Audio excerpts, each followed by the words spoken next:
Hello friends, welcome to Akulmach Live. I am Kanchan Verma, and today in this series we will be discussing about great rishis of India, as we had been discussing from last weeks. So stick around to this episode till the end, and I'll be meeting you after a break. Let's listen what our sponsor says about it. This video is sponsored by Performance Works International. Are you ready for the challenges facing the modern workplace? Recent events have taught us the importance of transformation.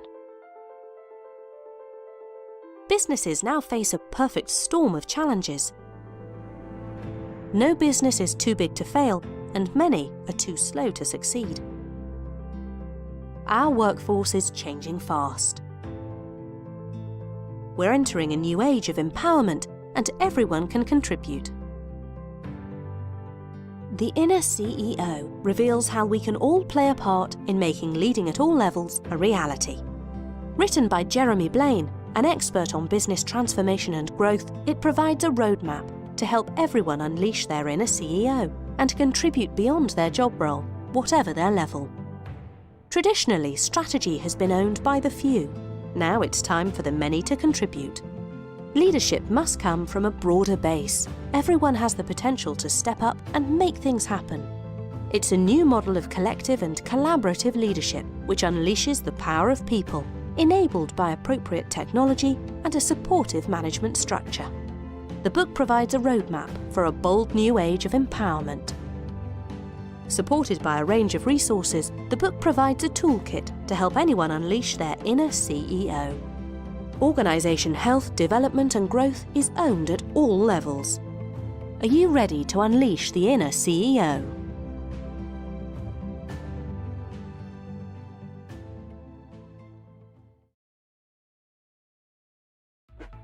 Welcome back, and today in this series we are discussing about one of the greatest rishi of India.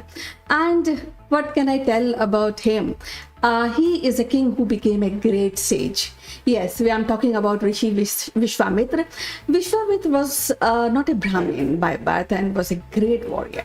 He was a Kshatriya king named Kaushika, and as he was descendant of sage Kusha, Vishwamitra competently ruled the kingdom of his kingdom for many years, and before he finally gave up everything and went on to become a saint. Now, I have not seen any king in the history who has left his kingdom everything and became a king, became a sage. I mean. You may say that that Ashoka the Great is one king who left being active king and also adopted Buddhism. But what I feel is that he never left his kingdom. He maintained his army. So in case if you have any name in your mind, you can comment on the comment box and let me know if you have any idea, any king who left willingly and became a saint, a king. Now, moving forward, Vishwamitra is one of the respected sage in ancient India. As per the Holy Quran, there have been only 24 rishis who have understood the Gayatri month, and it is believed that sage Vishwamitra is supposed to be the first one. Now, talking about the Gayatri month is regarded as the highest and most powerful Hindu prayer. Brahma Rishi Vishwamitra is said to have found the sacred Gayatri month. It is verses from the Sukta of Rig Veda, and the Gayatri is the name of Vedic meter in which the verses are composed. So anybody who has not very profound knowledge of literature, I think it will be very difficult to really compose and understand the Gayatri month. He is also credited as the author of majority of portion of Mandala 3 of Rig Vedas. Ramayana, as everybody knows, Vishwamitra is the preceptor of Lord Ram and his brother Lakshman. He gave his powers to all these brothers, knowledge of celestial weaponry, or we can say Dev Shastra, and trained them in advanced religion, taught them how to kill powerful demons like Tarka, Marich and Subahu. Moving forward, Vishwamitra is featured in many legends and different work of Hindu religion. They mention Vishwamitra as one of the most powerful, most charismatic king as well as saint. It is said that Vishwamitra's sage created parallel heaven known as Trishanku Swarga for King Trishanku. When the proud King Trishanku asked his guru Vashishta to send him to heaven in his own body, the guru responded that the body cannot ascend to heaven. Then King Trishanku asked Vashishta 100 sons to send him to heaven, and sons, outraged that Trishanku came to them and refused after the refusal of his father, and caused him to become a demon, or in Hindi we call Chandal, or untouchable. Trishanku was transformed into person with the body of ash, clothes in black and wearing a iron jewelry. And when he went back to his kingdom, none of his subjects really recognized him, and he was driven out of the kingdom. So sad, right? But then he really came across sage Vishwamitra, who agreed to help him. Vishwamitra organized a great sacrifice ritual propitiating the devas, pleading that at least you accept this is a nice king. I would like to send him to heaven with the body. But no way devas responded, and Vishwamitra became very angry, and by using his yogic powers and other sacrifices and other rituals, he ordered Trishanku to go to heaven. And miracle to surprise to everybody, that Trishanku rise to heavens, and he kept flying in the sky until he reached to heaven, where he was pushed back by Indra. And by this whole incident, Vishwamitra really became very angry, and he said that if you can't provide Trishanku the heaven, I will create my own heaven, which will be known as Trishanku heaven. In fact, he also said that I will be creating another Brahma. And he had only completed the universe when the Brahaspati, who is the guru of Devtas, all gods, ordered him to stop. Trishanku, however, did not enjoy Trishanku Swarga. He remained fixed in the sky and was transformed into constellation. But in whole process of creation and the work of Vishwamitra, Indra got really frightened by his power, and he wanted to break his meditation. He wanted to curse him. So finally he sent Menaka to lure him and break his meditation. Menaka was born during the celestial churning of seas by Devtas and Demon, and was one of the most beautiful celestial fairy in the world, with quick intelligence, innate talent, but desired a family. You see, family is, everybody desires a family. It is ultimate goal in many spheres. So she successfully breaks the meditation of Vishwamitra. However, she fell in love with him, and a baby girl was born called Shakuntala. And later she grew in the sage Kanva's ashram, and Shakuntala, again fell in love with the king Dashwant. And with this union, the child was born by the name of Bharat, and it is said the Bharat name is being named by the King Bharat, who ruled a vast area of this subcontinent. Going forward, Vishwamitra had faced numerous difficulties along his journey towards becoming Brahma Rishi. he controlled his anger, he mellowed down, he freed himself from the greed, jealousy, anger, and other negative emotion. Once Brahma also became very happy about his gesture. And it is said that once one Brahmin tried his level best to bother him and make him angry, but Vishwamitra remained calm, smiling throughout, and thus proving that he had gained complete control over his emotion and passion.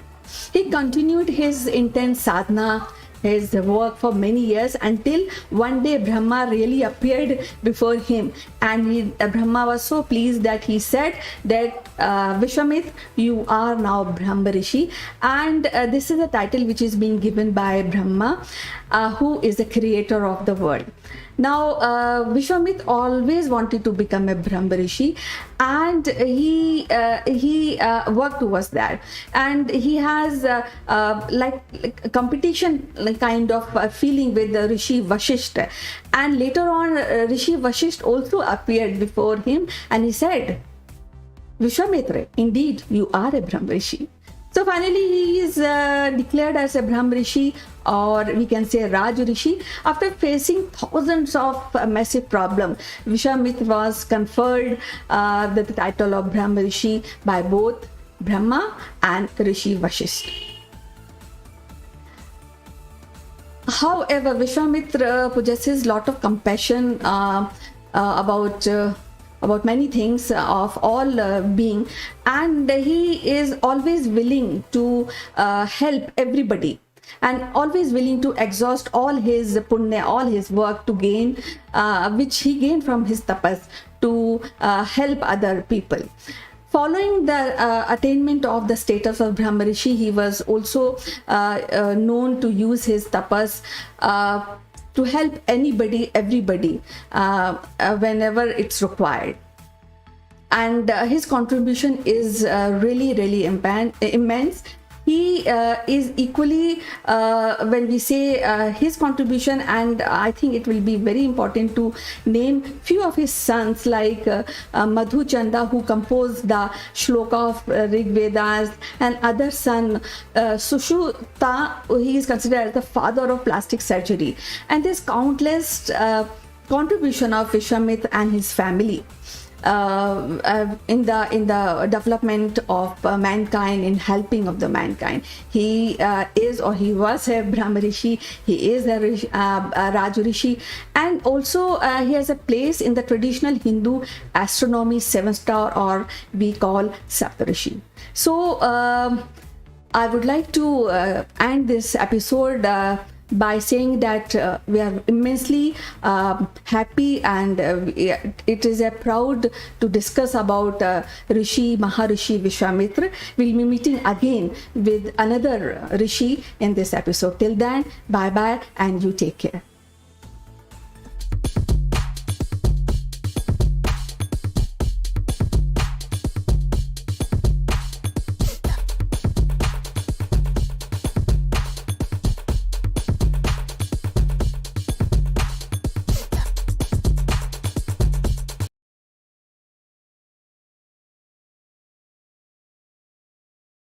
Friends, as you know that the Modi government had started a new initiative, which is getting your old vehicles scrapped, and in lieu of that, you can actually get a brand new electric vehicle. There are a lot of schemes available and also started by the government of India to promote the electrifying of your personal transportation system. And the scrap policy is one of the major item. And in past few days, the government has been going on a very full steam ahead, doing a lot of webinars and seminars with interested parties, trying to take this policy off the shelf and into the implementation. And one of the key items is to attract people who will actually set up the scraping unit for your old car.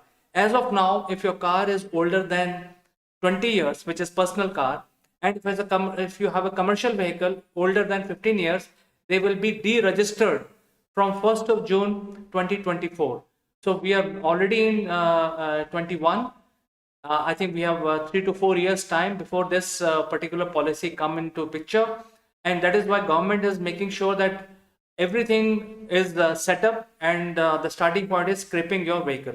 As far as this scraping is concerned, what you have to do is you have to take your old vehicle to the scrap yard. They will give you value of the current value of the vehicle plus 5% scrap value of your vehicle, and also a certificate.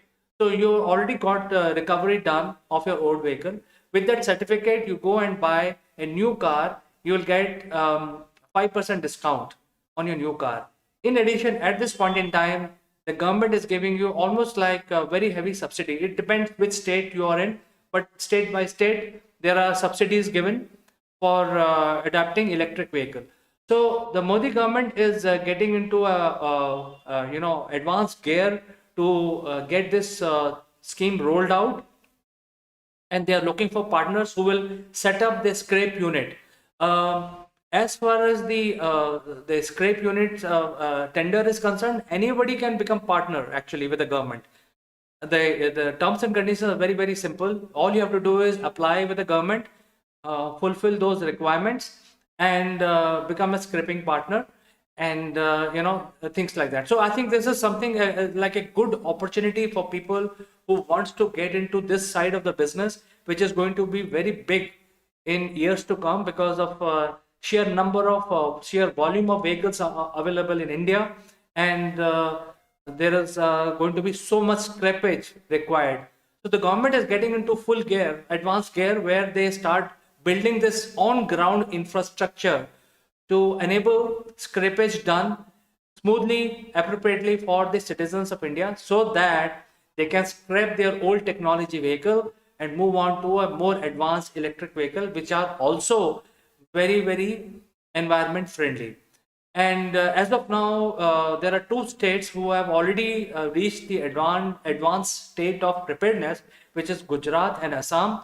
A lot of companies have responded to these tenders, and they are getting into the first list of shortlist by the 2 state governments.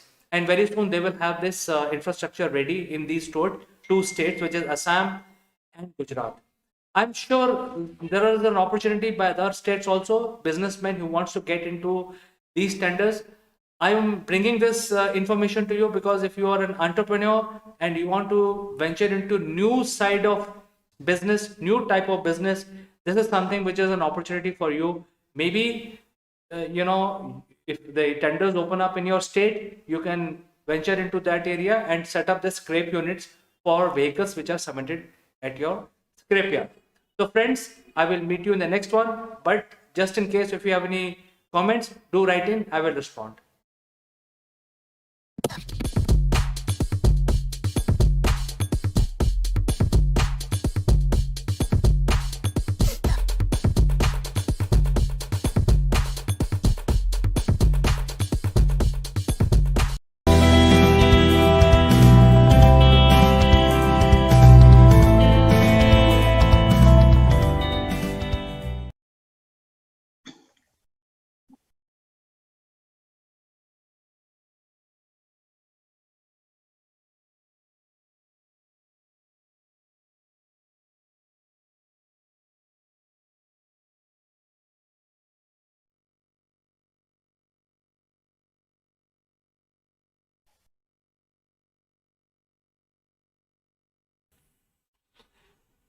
Hello Naveen, how are you? कैसे हैं आप? I'm fine, thank you so much. Great, great to see you, Naveen. In fact, our viewers would like to know that you're already running a lot of big industries and well-known industry, and yet you are here on this platform to discuss about your passion, which is grapho analysis, graphotherapy. So, what is graphotherapy? What does it mean? See, I will put it in 3 parts. Most commonly known part is graphology. Graphology is actually what? It is just basically comparing 2 handwritings, whether they belong to the same person. जो forensic departments होते हैं ना, वहां पर आप देखेंगे कि जैसे बैंक में किसी ने fraud किया, signature forge किया, इस तरह के डिटेक्ट करने के लिए ग्राफोलॉजिस्ट होते हैं जो फोरेंसिक साइंस वाले अपॉइंट करते हैं for this court work and detecting frauds in banks and all. तो ये ग्राफोलॉजी हो गया. Next is grapho analysis, where we are trying to understand the personality and character of a person through the strokes in the handwriting. This is grapho analysis of character and personality. And the third part, which is most important, which is graphotherapy, how you can change the personality of a person through consciously changing some small strokes in your handwriting. ये सबसे amazing part है. If you analyze someone, you just come to know about the person, which he already knows about himself. But how actually you can correct yourself, get over the negative traits, and more effectively use your positive traits. That is where graphotherapy comes into picture. Well, viewers, many of you may not be aware of this graphotherapy or grapho analysis, and you may feel this is bizarre, but believe me, it is not. And that is why Naveen ji is, very eager to give this information to all of us. And Naveen, I think you talked about analyzing the character of the person. Is it really true? I mean, just by looking at the handwriting, can you really analyze a person? Is it true? Yes, see, let me tell you, it is a very old science. We have all heard about a well-known Greek scholar, Aristotle. He was one of the first persons about 2000 years ago. He detected a link between the mind and the handwriting. He, in fact, also said that handwriting is actually mind writing. And whatever is there in your mind, it comes out through your hand and through the pen on the paper. So it was something which is very old. Unfortunately, the awareness about this in India is very less. Some countries in Europe and in America, people are already using grapho analysis as a tool for corporate placements. They get handwritten applications from the candidates and they are able to assess the personality of a person even before the interview is done. When they actually do the interview, it will be easier for the employers to take a decision whether the person has a technical bent of mind, what is the level of honesty, what is the level of ambition, willpower, determination. Accordingly, they can decide in which department the person would be best suited. So it's actually a true science. जो आपने पूछा था, it's a proven science. There is no if and but about it. And let me tell you, it is not my profession. If it is just a passion for me and the results were not coming, I would have given up the pursuing of this hobby long back. Well, I think, Naveen, I fully agree with you because you don't depend on this one. You are CEO of a very big enterprise. You're industrialist, and your brand name is known across India, in fact, across the world.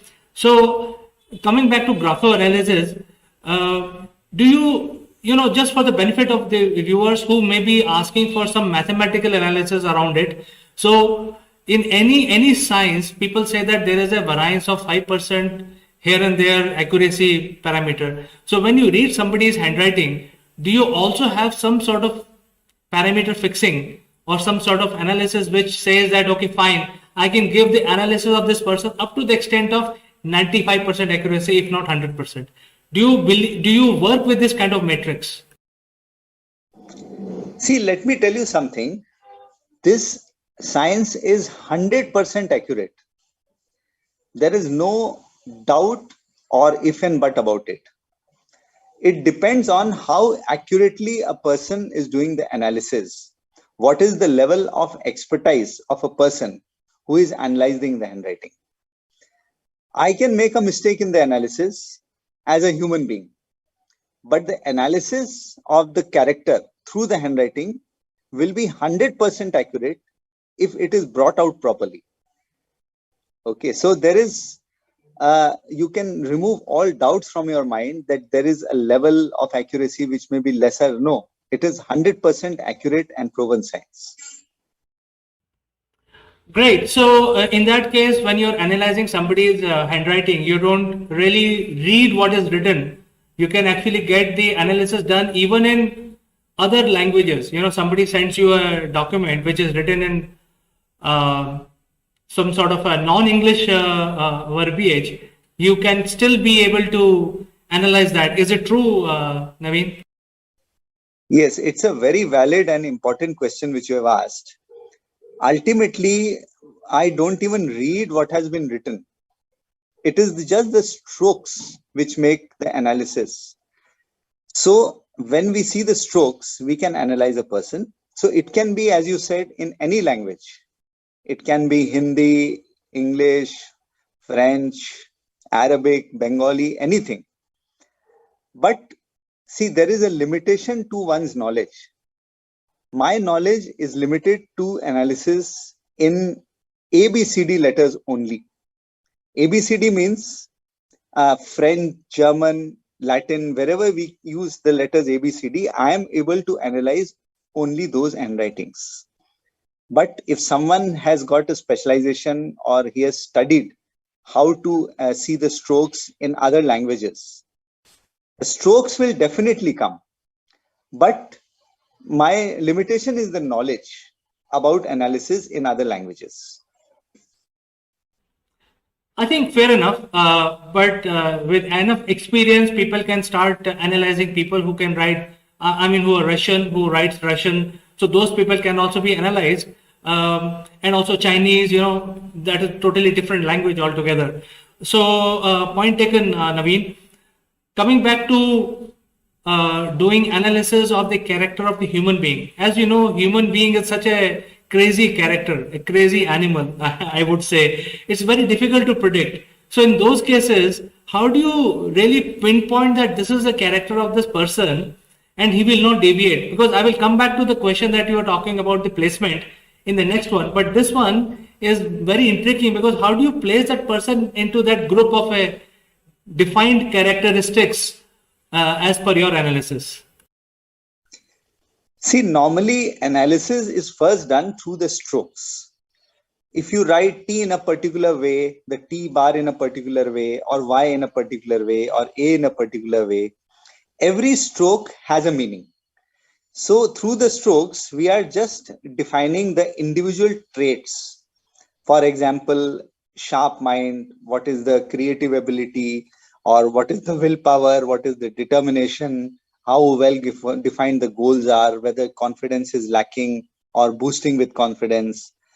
But these, after you do the individual trait analysis, then we combine all the traits to come to the actual characteristic of a person, that why the person is lacking self-confidence or why they are not able to define the goals. Is there a mental block or is there some depression in the handwriting? So ultimately the purpose is to first analyze the individual traits, then combine the traits to arrive at the personality, then try to discuss why some negativities are there in that person due to which particular trait. Then during the therapy, we will try to change those particular traits through the strokes in the handwriting. Okay, so what you're saying is that even if there are some negative traits, they can be fixed, and there is a therapy around it. But let's go back to your previous statement when you said that some of the corporates are already employing this science or this technique to find out the right candidate for themselves and which is the right fit. Now, in such a case, you know that this person is very fit for this job. Say, for example, somebody is very good with handling people. So that person may be suitable for frontline jobs like hiring people or in sales function. But this person doesn't believe that, and he believes that he's fit for a next job. So how do you, identify or basically bridge the gap between what the person thinks and what really he is? See, normally if a person is honest, they will admit that whatever analysis has been done. And ultimately, the purpose of analysis is self-improvement. If someone tries to say that, no, you are wrong, just because he's trying to defend himself, it is not helping anyone. He's only trying to deceive himself. So annual analysis will definitely be 100% accurate, as I said. It is up to the person how he takes it, positively or negatively.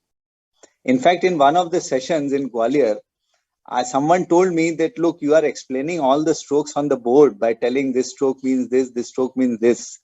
So when I give you a handwriting, I will change on the strokes accordingly. I said, that's very good. You can change the strokes.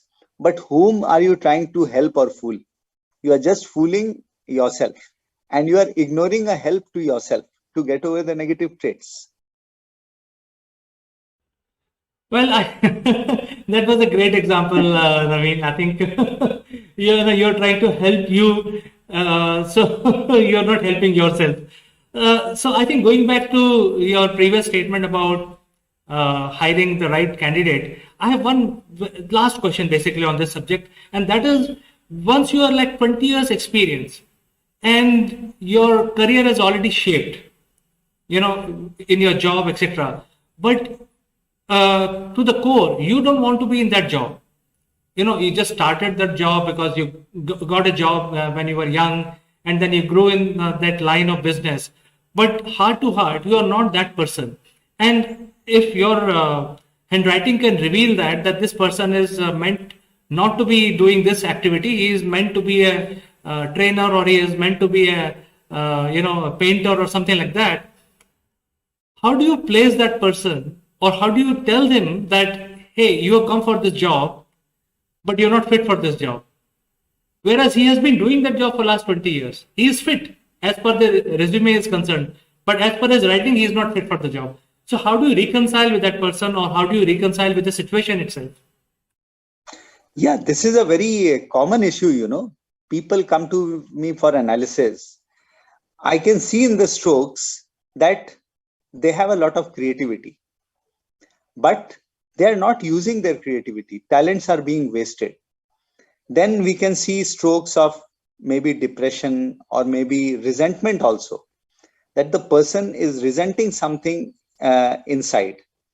What the resentment can be that, okay, I wanted to become a musician, or I wanted to become an artist, but I was forced to do engineering because people in the family told me there is no career in painting or in singing or whatever.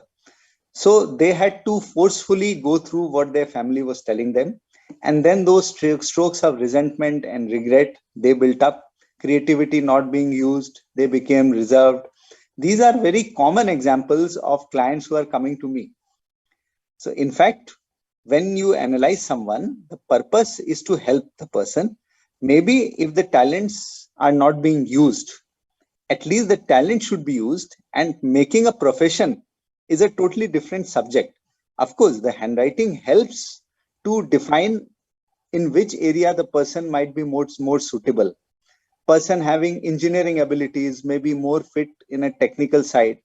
A person who is very meticulous and very habit of going in details will be fit for an accounts person. And of course, honesty is the main thing in employing someone in the accounts department. And then engineering abilities is very good for people in the technical side. So all these we will be able to analyze through the handwriting accurately and suggest to the person which job will probably be best suited for them.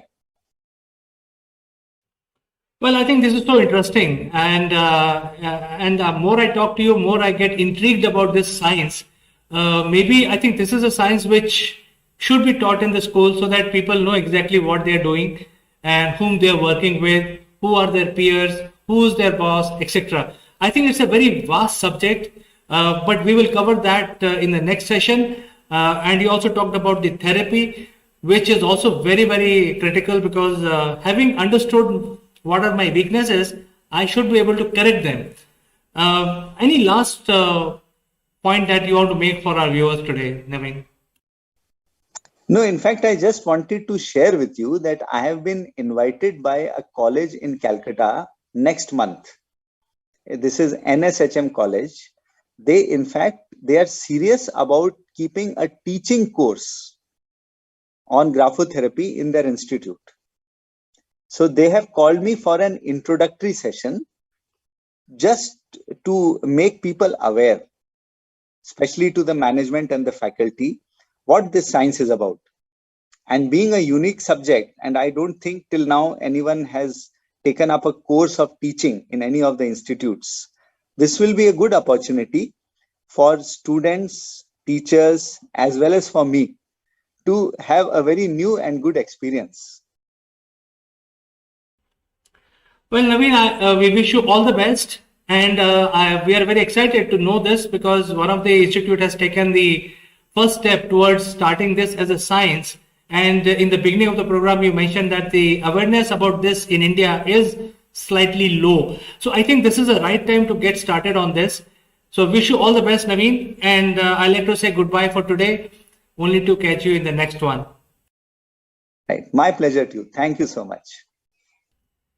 So friends, did you hear what Naveen has to tell you? If you have if you want to do something and you don't know where to start, this is the time, and you can know exactly what is your hidden talent. And if you want to get review done, you can contact us. We will make the connection happen between you and Naveen, and you can take it forward from there. So Naveen will then tell you what is required to do analysis and also subsequent therapy. But this is a series where we will talk about how therapy helps, what kind of cases are there. So this is evolving into a very good series. Don't miss sessions about this, and we will bring more and more knowledge on graphotherapy. So friends, I'd like to say goodbye today, and I'll catch you in the next one.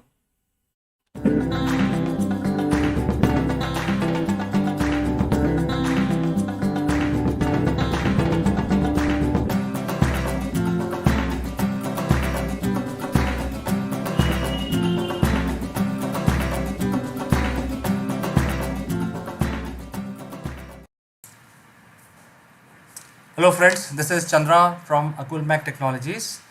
Welcome to Top Brass. Last week, a very remarkable, outstanding judgment given by Supreme Court of India, and they allowed women soldiers to hold a command. That means they have been legally now given right to become a commanding officer. So essentially there are two things. One is command, and that command will lead to combat. So women soldiers have not been given combat right now. They have been given command. But after 70 years of independence, the women were inducted in army or defense forces, but they were not given command for whatever reasons. So I don't want to go back into the history of last 70 years. But prior to that, we had women soldiers. We had many examples. Even during British era, during the independence struggle, there were a lot of women who were fighting as a soldiers, and and even in the mythology, if you go back into Indian history, there are examples of women in combat, not only in command. So right now, I think it's a step-by-step process. The command has been given to the women, and that has a far-reaching impact on the configuration of the army. So far, the women who goes and work for defense forces in India, they had a short service commission, which is valid for 7.5 years. After 7 years, there is no extension if you are a woman soldier. But now, with the command being given, that means they can work as long as they are male counterparts in the army, and they can hold a command. They can command a platoon, they can command a regiment, they can command a brigade. So the possibilities are endless. And so the short service commission for women will get nullified, and they will have a long-term career path in defense of the country, which is, I think it should have been done earlier. It should have been done when we got independence from British, but I think it is done now, and it has come from Supreme Court. I think I totally have faith in the women of my country. They can very well defend our country. They can contribute. They can plan things, and they can certainly command. So I welcome with this move from Supreme Court, and we are actually waiting to see some valor from the women forces, which is still awaited in the independent India. With this, I will see you tomorrow. Please do leave your comments, and I will reply as quickly as possible. As usual, I'll see you tomorrow. Bye bye.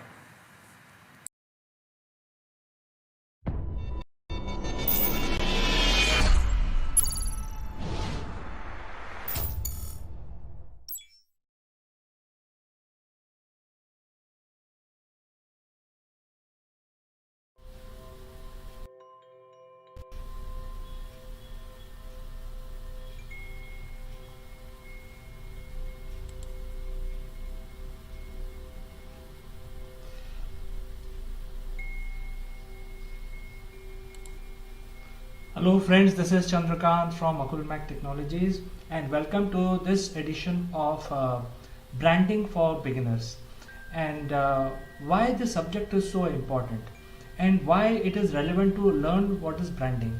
So we are bringing this course for the benefit of the young budding entrepreneurs who are basically trying to set up their company, or to orient them in terms of what they should do when they set up a new business, especially when the business is being set up, but we don't have a frontline strategy to promote it.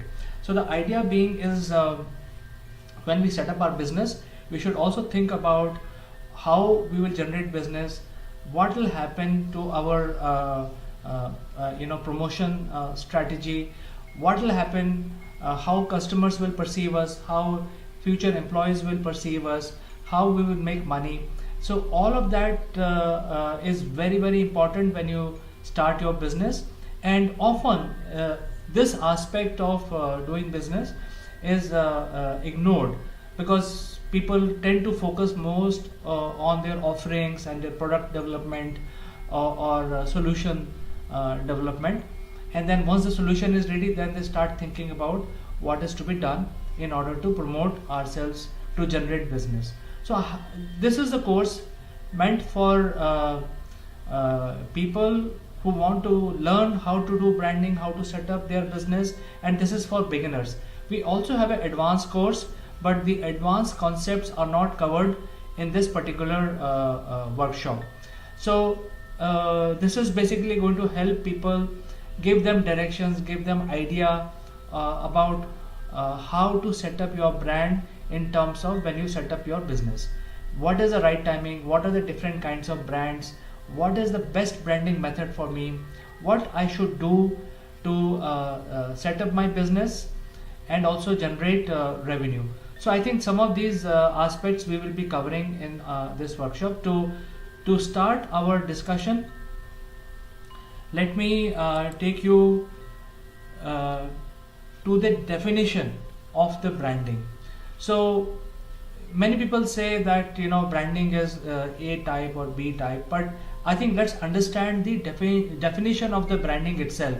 The branding as it is basically nothing but it could be associated to a name, it could be a term which is used in the market, it could be a design, it could be woven around a symbol, it could be any other feature. Even perception can create a branding impact on the society, and the brand is then attached. So you have a branding which is separate from your offerings or service offerings.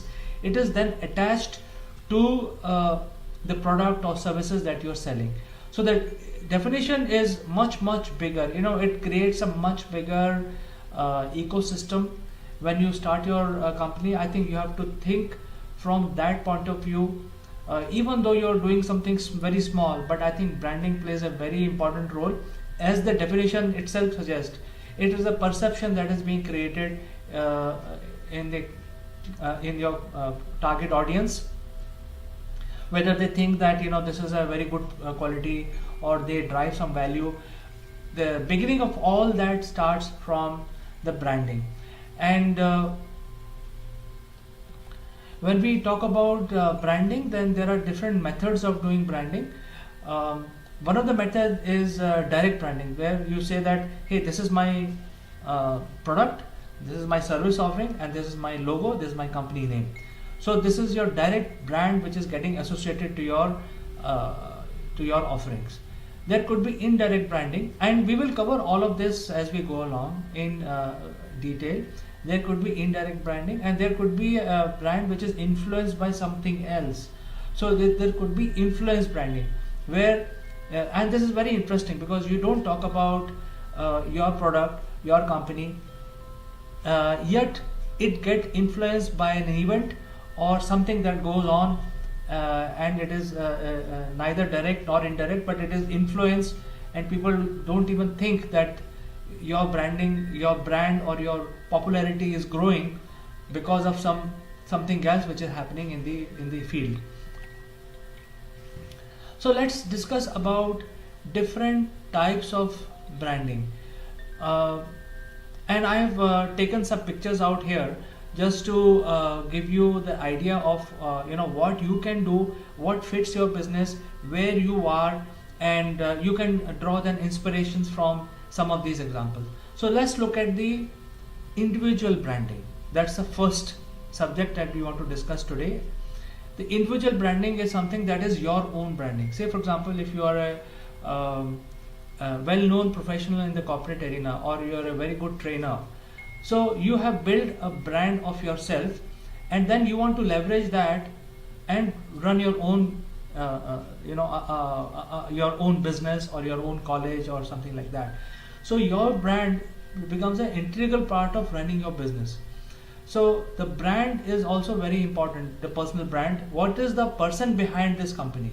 So I'm trying to draw the inspiration from Mr. Amitabh Bachchan, where you can see that his personal brand is so powerful that when he talks about a product, he is actually attributing his own brand along with that product or that merchandise that he is trying to advertise. So his brand is much bigger than he himself. Amitabh Bachchan, as we call it, Big B, is such a big brand. So many times when you start your journey as an entrepreneur, you must think about how much is your brand value, your personal brand value, and if it is not, then you should try to make your personal brand into a reality, so that at least 100, 200, 300, 1000 people start knowing you by your first name, last name, and they trust on you. So then this personal brand will play a major role in basically propelling your business forward. So that is one type of branding. Second type of branding is directly associated with a product. So we know that Mercedes cars are one of the best automobiles. So it does not matter which company manufactures Mercedes. The company which is behind producing Mercedes is not very well known, but Mercedes car is it is equal to the just like quality of the car itself. So they never break down. If they break down, there is an entire support structure. They're very robust. They can go for very long distance without failing. They provide ultimate comfort. They are the marvel of engineering. So like that, there could be many other products which are brand by itself. So Mercedes can be one brand, iPhone can be another brand. So there are several examples like that. So the brand itself is attached to the product. So when you say, hey, if I buy an iPhone, all your problems are solved. That's how people will say it. If you buy Tata, it is going to be quality product, and the company will treat you nicely. So things like that. So there are brands which are associated with the product directly, and it is not a material thing that the company has to build its own brand. So many times when the product becomes very popular, it becomes a brand by itself. So there could be a product like that which has a brand. Then There could be branding with regard to regions. For example, there is one region which is safe for doing business.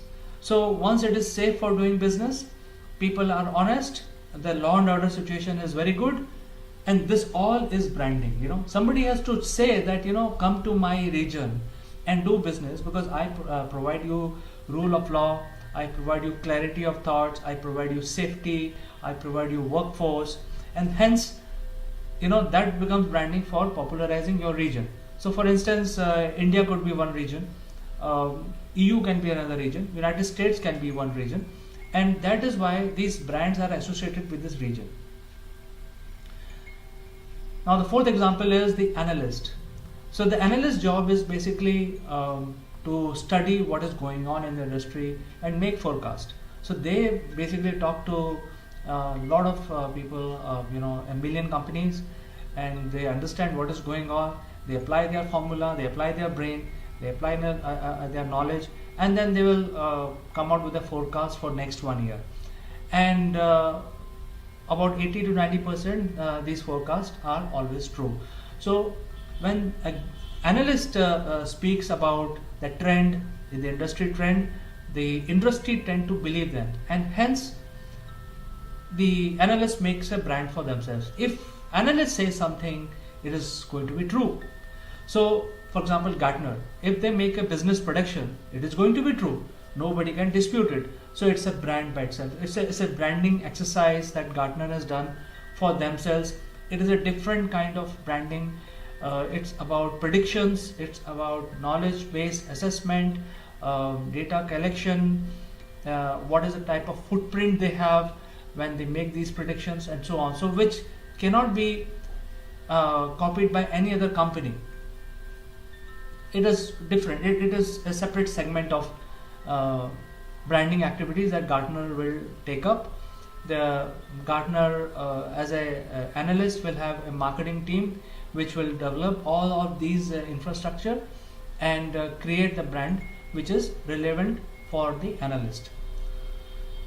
Then there could be a different type of branding services required for just services. So if there is a services vendor, then you need to be able to convey to the customers, your clientele or your consumer, that if you take this service from me, it is going to be top notch. So things like Just Dial. If you dial Just Dial, you can get number of anyone in India. That's a service order. So they have given a branding color for themselves which are very, very specific to themselves. They have built their name and their fame, and hence that drive their business. So if you call Just Dial, you can get number of anyone. So this is service oriented example of service oriented branding. There could be other examples as well where service can be sold with a brand. For example, if you look at Reliance, they provide telephony services. So when you say Reliance, it is good quality telephony, it never breaks, you have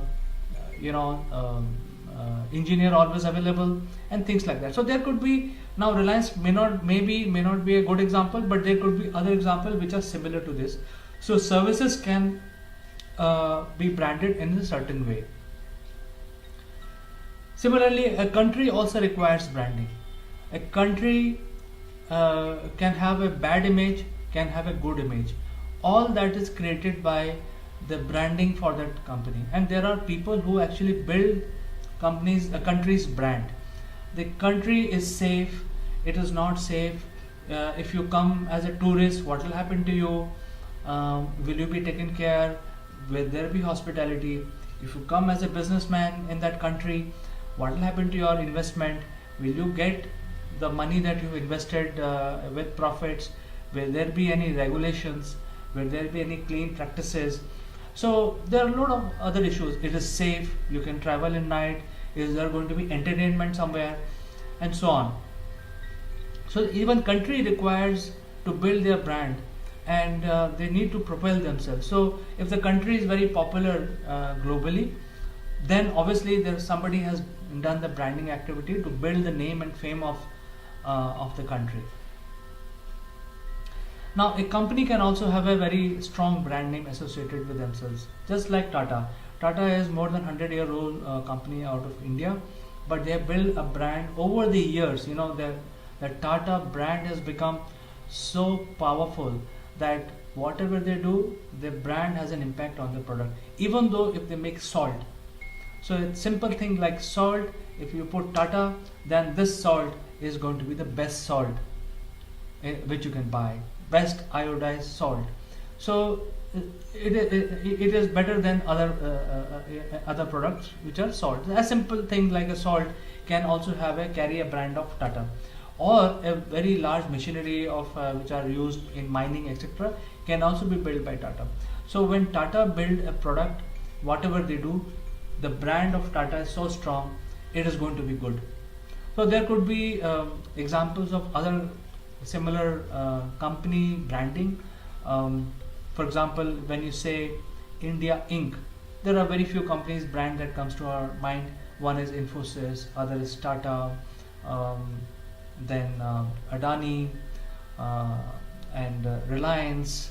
So some of these companies are there which are doing groundbreaking work and a lot of work in India, a lot of pioneering work they are doing. So they are ensuring that the brand value, if somebody says, hi, I'm working with Reliance, that means they will have a clean practice, they will get the right product from that company, and hence, because I'm dealing with Reliance, I'm dealing with Tata, I'm dealing with Adani's, I'm dealing with Kirloskar, the brands has a lot of weightage, and half the battle of basically selling your merchandise, your product, is won if you have a very strong brand. So things like that. Now branding is also required for things like forums. For example, NASSCOM is a good example. Now NASSCOM has to also promote their services for the sake of selling, helping their partners sell them outside India, and the partners which are in other countries to sell and find IT companies out of India. So IT companies need to sell to other countries needs to buy from India. So that is the activity NASSCOM does, and it's a forum. It's a forum which will make two businessmen meet each other. Now, what is the advantage if I go to NASSCOM? What will I get? If I pay their annual fee, what do I do? Will I get new business? So that is a question of any member joining NASSCOM, and that is a basic question. And in order to establish themselves being a forum where people can buy and sell, they also have to establish their brand, that if I go to NASSCOM and not anybody else, there is always a competition between different NASSCOM and other agencies which are doing pretty much a similar work. So why people basically go to NASSCOM? Because they get the best outcome out of it. They will be able to find buyer in other countries quickly, faster than any other forum which can provide. So they have to also ensure that when they provide all these services, they have to also do branding. They have to talk about this data point that, hey, we do these for you. If you come to us, we will help you grow better and faster. So this is what the branding will bring to NASSCOM. And last is the website. So if you have a website, you need to do branding. For instance, Naukri. Naukri is such a powerful brand because it provides employment opportunities to so many people. But we don't know what is the company behind Naukri. We know Naukri will give you, if you go to Naukri, register your profile, there will be a call from an employer. There might be a situation where you may get a job. But there is a company behind this website. So nobody knows the company. I mean, I'm sure many people will know what is the company because it has been there for a very long time. But nobody knows the kind of work the company is doing to build Naukri as a brand. So Naukri has become a very big brand on its own, being just a website. And the company behind it is InfoEdge Private Limited. So you see that Naukri brand is so powerful as compared to the company behind it. Now I'll give you another example. Google.com. It is obviously much bigger than Naukri. Google.com is such a big brand globally as a search engine. All it does is it gives you search engine capability and other things which are associated with it. Search, you can search pretty much anything on Google. But the company behind it's called Alphabet Inc. So people don't know what is the company, but the Google is such a big brand today, controlling almost like 30 to 40% of the global businesses, and the company behind it is Alphabet. So the Google brand is much bigger than the company which looks after that brand. So you see, the whole objective of having this discussion was that branding is absolutely important. Everyone needs it, and if you don't do branding, you are not going anywhere. Whether you are a forum, you are a website, you are a company, you are a country, you are a region, or you are an individual. So you need to work on your brand first. I mean, when you start your company, even if you are a trainer, you need to develop your brand. Very, very important point that I want to drive by these examples. So now we will understand what is the importance of branding. See, if you do branding properly, then you will actually gain a lot of customer awareness.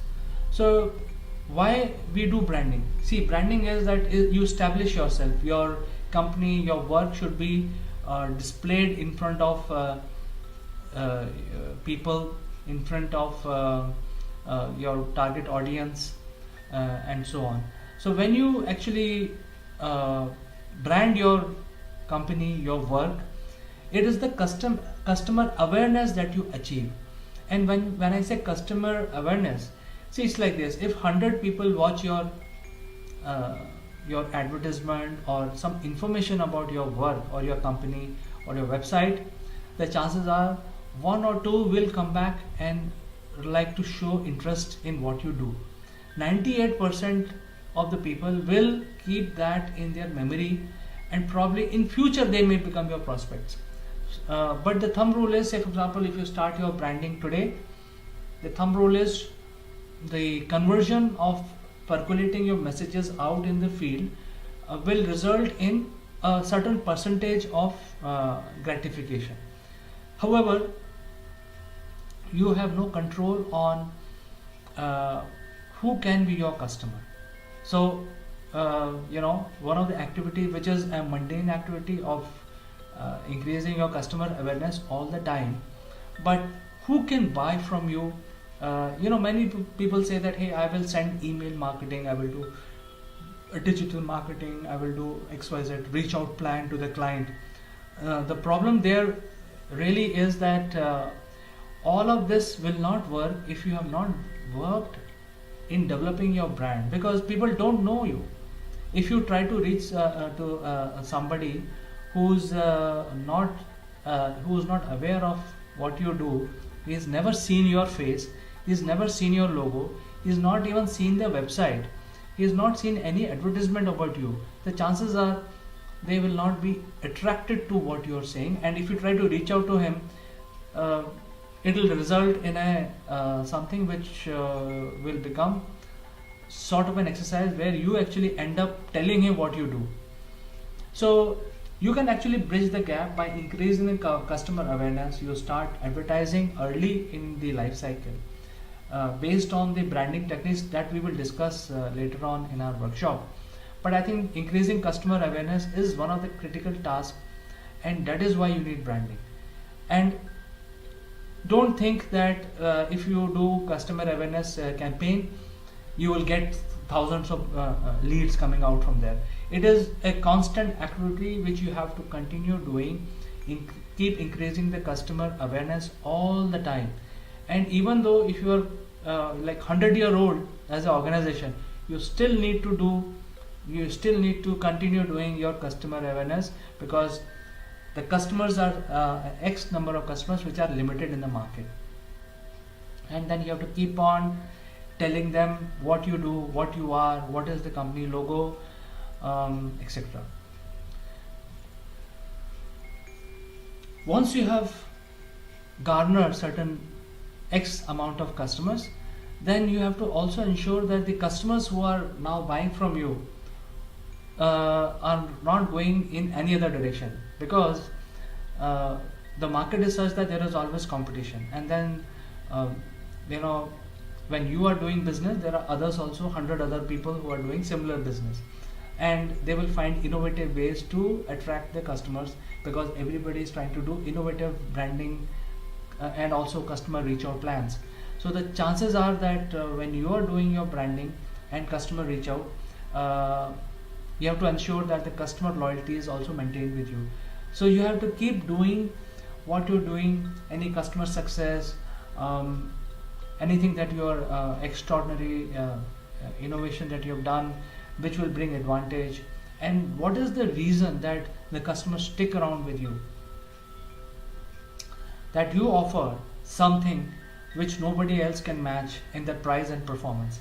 So branding is a very good exercise which will ensure that the loyalty is maintained with you. For example, if you buy a car from let's say a Japanese car, people know that you don't never have to open the hood of the car.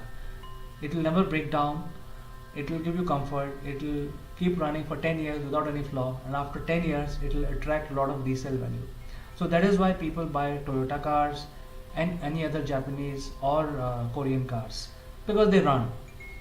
You see, by virtue of branding themselves on the basis of their product, they are garnering the customer loyalty, right? So whatever happens, the customer is not going to go away to any other brand, because the cars that they buy, the product that they buy from this car, they have complete faith on the car. It will never break down. They have got very good service, value for money, and hence the loyalty is maintained. So that is one example of increasing customer loyalty. But the point I'm trying to make here is, you have to do branding to ensure that your customers are sticking with you. And why this is so important? Simply because that there are X number of customers which can be counted. You cannot keep finding new customers every day. You have to ensure that whatever customers you have, the growth is only 20%. Say for example, suppose you have 100 customers, the new customers that you will find will be only 20. It cannot happen that you have 100 customers and next month you will have another 100 customers. It is not going to happen. So that is why keep that in mind, that if you have a continuous business from existing customers, you are better off as a business rather than thriving on finding new customers, because finding new customers is more difficult than maintaining the existing client. So that is why you have to ensure proper branding to make sure that you have done something to increase the customer loyalty. So you may have a survey, you may have advertisements, you may have innovation that you are adding new features to your service offerings or your product for free, whatever, it can be anything.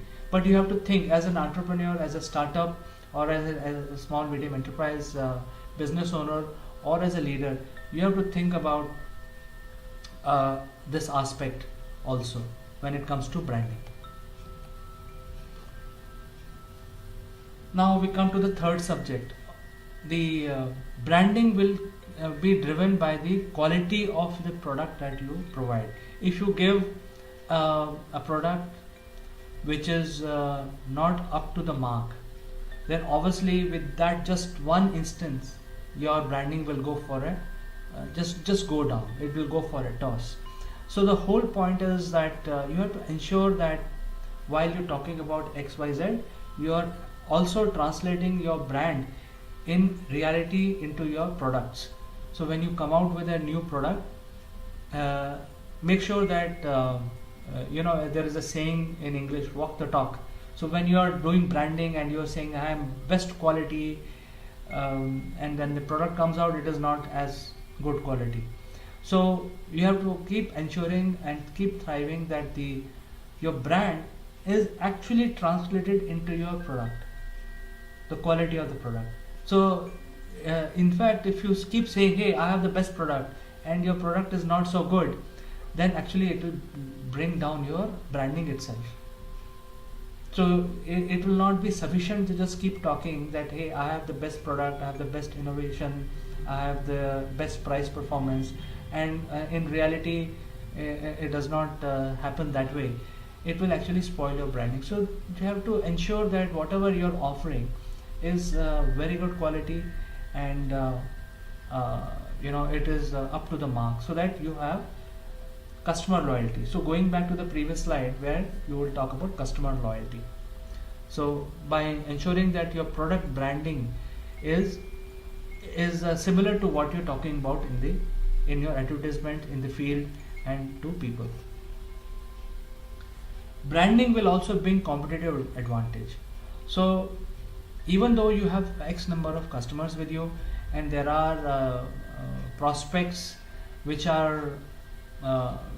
you want to engage with, but everybody is looking at the alternatives.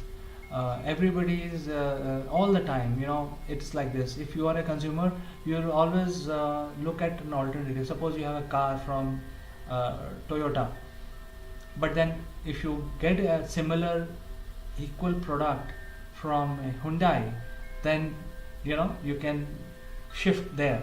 So you have to ensure that the branding is perfect. You keep telling your client or your prospect that this is the advantage if you buy from me. So you have to completely keep ensuring that the competitive advantage is always maintained in your favor. So you see, this is not an easy task. So far we have discussed that you have to do branding in order to find new customers. Once you find customers, you have to do branding to retain them, so that you have customer loyalty. Then you have to also provide good quality product, so that customer feel satisfied. They feel that they have paid the right amount of money for this product. And now you're talking about also doing branding to ensuring that you have a competitive advantage as compared to other players in the market. So your branding strategy should encompass all these aspects. You cannot ignore one and just look at the other one. So your branding strategy has to be consistent across the landscape. Branding can also be developed by introducing new products and services. So say for example, suppose you're already providing one side of product, you can then after 6 months you can diversify and have a similar product but of a different kind, so that say for example you're selling a fountain pen, and that fountain pen is purchased by certain set of people, and these people will never buy anything else. They would like to have only fountain pen. So you have found 100 clients which are using fountain pen. Now we have exhausted your client list by selling 100 fountain pen in previous month. So what we will do in the next month? That I have exhausted the list. There are out of 1,100 like to buy fountain pen, and they have purchased from you and they are happy with it. You have done the customer loyalty branding. You have done everything. So as a growth of the company is now stopped. You have developed, you have reached the market cap. In that market area, you have 100% clientele for fountain pen. So now what you could do is you can then launch a ball pen, because now you establish yourself as a good quality fountain pen, and then you can now address the other segment of the market who don't like fountain pen. They can buy a ball pen from you. So if you keep diversifying into similar areas, slowly finding clients by introducing new products and services, then your branding will also keep increasing. And slowly I picked up example of writing instruments. You can develop fine art pencils, and then you keep growing like that. Similarly, there could be a car manufacturer. They can start with tires, and then they end up after a couple of years producing the full car. Similarly, let's look at example of electric vehicle manufacturers. They can start with a moped, then they can come out with a scooter, then they can come out with a bike, and then they come out with a 3-wheeler, and then they come out with a 4-wheeler. So this is how they can progress. And this is very important to keep running the business, because if you produce only one idea, the chances are that idea has a limited shelf life. So your branding exercise should be complete, should encompass that activity where you have to ensure that you keep launching new product and offerings. Very important, to grow you need funding, and the funding will only come if the people invest in your business, and the investment will happen only when you offer them a growth path. Say for example, if there is an investor and he has a lot of money, $1 million with him, and he is looking at making $2 million out of his investment. Now what are his options? The easiest is he go to a bank and he will give it a fixed deposit, which will give him 10% or 8% yield. Now with that kind of investment, he is not going to make 2 million. I mean, he can make 2 million, it will take him 10 years. So you have to offer something which is better than what the bank can offer. So obviously you have to give some very attractive figures. If you give me money, I will give you a return on investment like this. I will make sure that in 2 years you will double it. So now this is very important. If your product sales are also branded, that hey, you have grown like this, you are $100,000, now you are $1 million. So obviously you are growing, and this kind of branding can help you find investors. So when you get investment capital, the chances are that your company will thrive, and then you can look at new avenues, expanding markets, opening new offices, hiring new people, building an infrastructure for manufacturing. There could be endless supply of capital.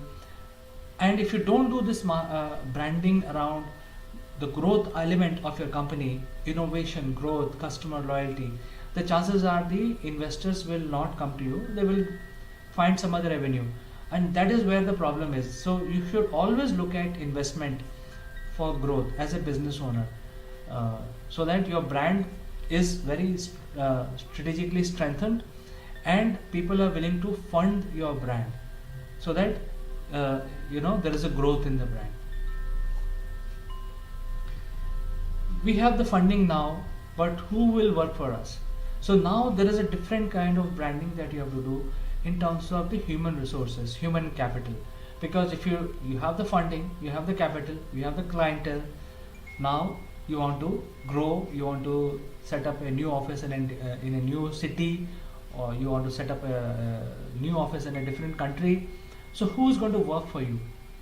So people are very smart nowadays. They like to see what you do, how people rate you, and so on. So now you have to look at branding which is related to how good you are in terms of treating your own people. So now you're treating your clients, you're treating the industry, you're treating the analyst, and you have to also focus on how you treat the people. And to give an example, some of these IT companies, they actually do branding only about their subject, how their human capital is, how good their HR department is. And so it's a question of demand and supply. So you have a demand, and the supply is the people. So if you have people, then only you can fulfill the demand. There is no point in having demand and not having the supply. So you have to look at that you are sending the right message by doing the right branding, so that people are attracted and join you. And in the end, by doing proper branding, if you follow all of these ideas that we are talking about today, you can become a market leader. And the idea is that it's not the fame that you're looking at. It's basically looking at how do you capture the maximum amount of business. When you get into any business, the hunger for revenue should be there. If you don't have hunger for revenue, the chances are that you will not succeed in the business. So if you want to do some business, you should always have hunger for revenue, and you should always look at what will give you maximum revenues.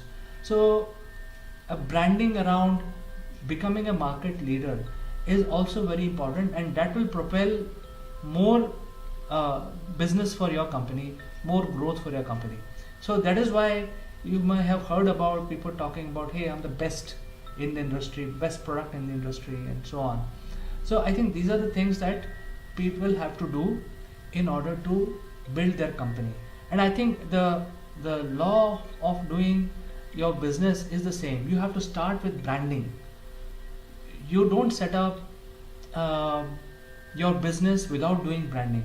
Many times people commit a big mistake. They don't actually build the name and fame for themselves, the branding for themselves, and they start the business, and then they start investing in doing branding, and then after 6 months they lose a lot of money, and they run the company without any business.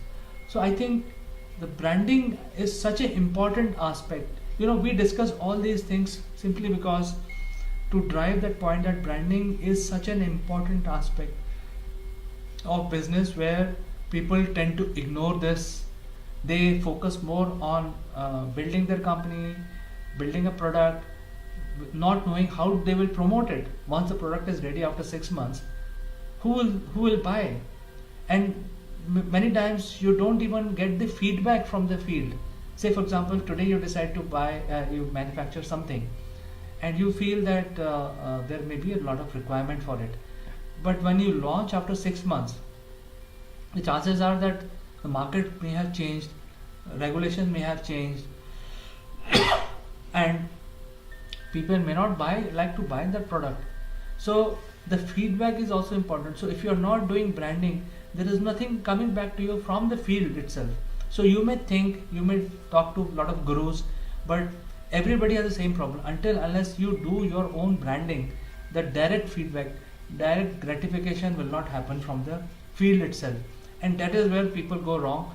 The reason for covering the branding subject in such length is to drive the point that you start your branding even before you establish your company. So here, friends, we will stop for 2 minutes, and this is a quiz that we want to run.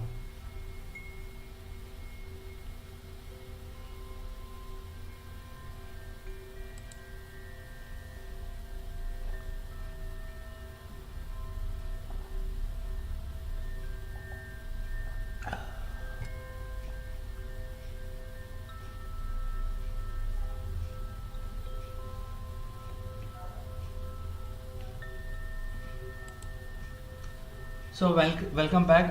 I'm sure you have noted down these questions. You can write to me giving your answers, and we can have a one-to-one discussion later on. But I think let's move on to the next section.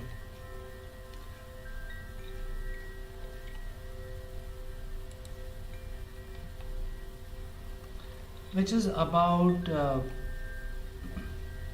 different branding techniques. So you see, each category of activity will define that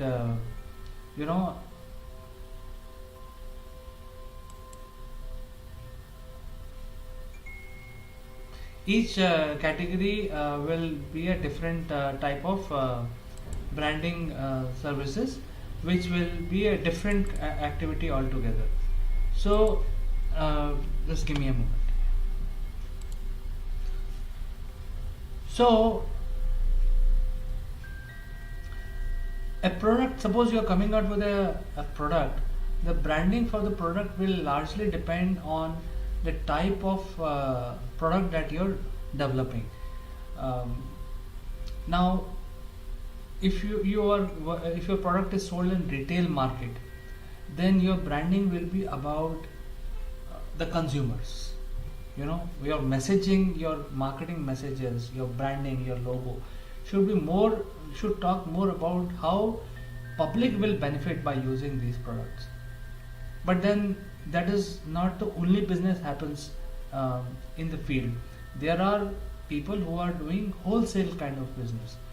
They produce something which does not go to the market directly.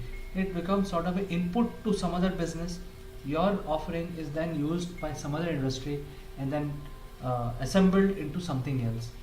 So there could be instance where you're actually a product manufacturer, but your market segment is not retail. There could be a market which is meant for OEMs. So your offerings will be taken by the OEMs. They will assemble things, customize it, use it, and so on, and then they will resell it to retail. So it depends really. When you are actually into product arena, you have to ensure that your messaging should be proper and in line with the market that you are addressing. There could be a raw material manufacturer.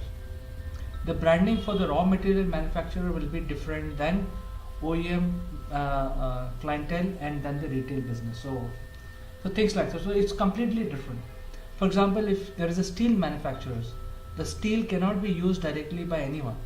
So steel is selling to XYZ client, So if you convert iron into steel, who's going to buy that? Somebody has to buy that steel.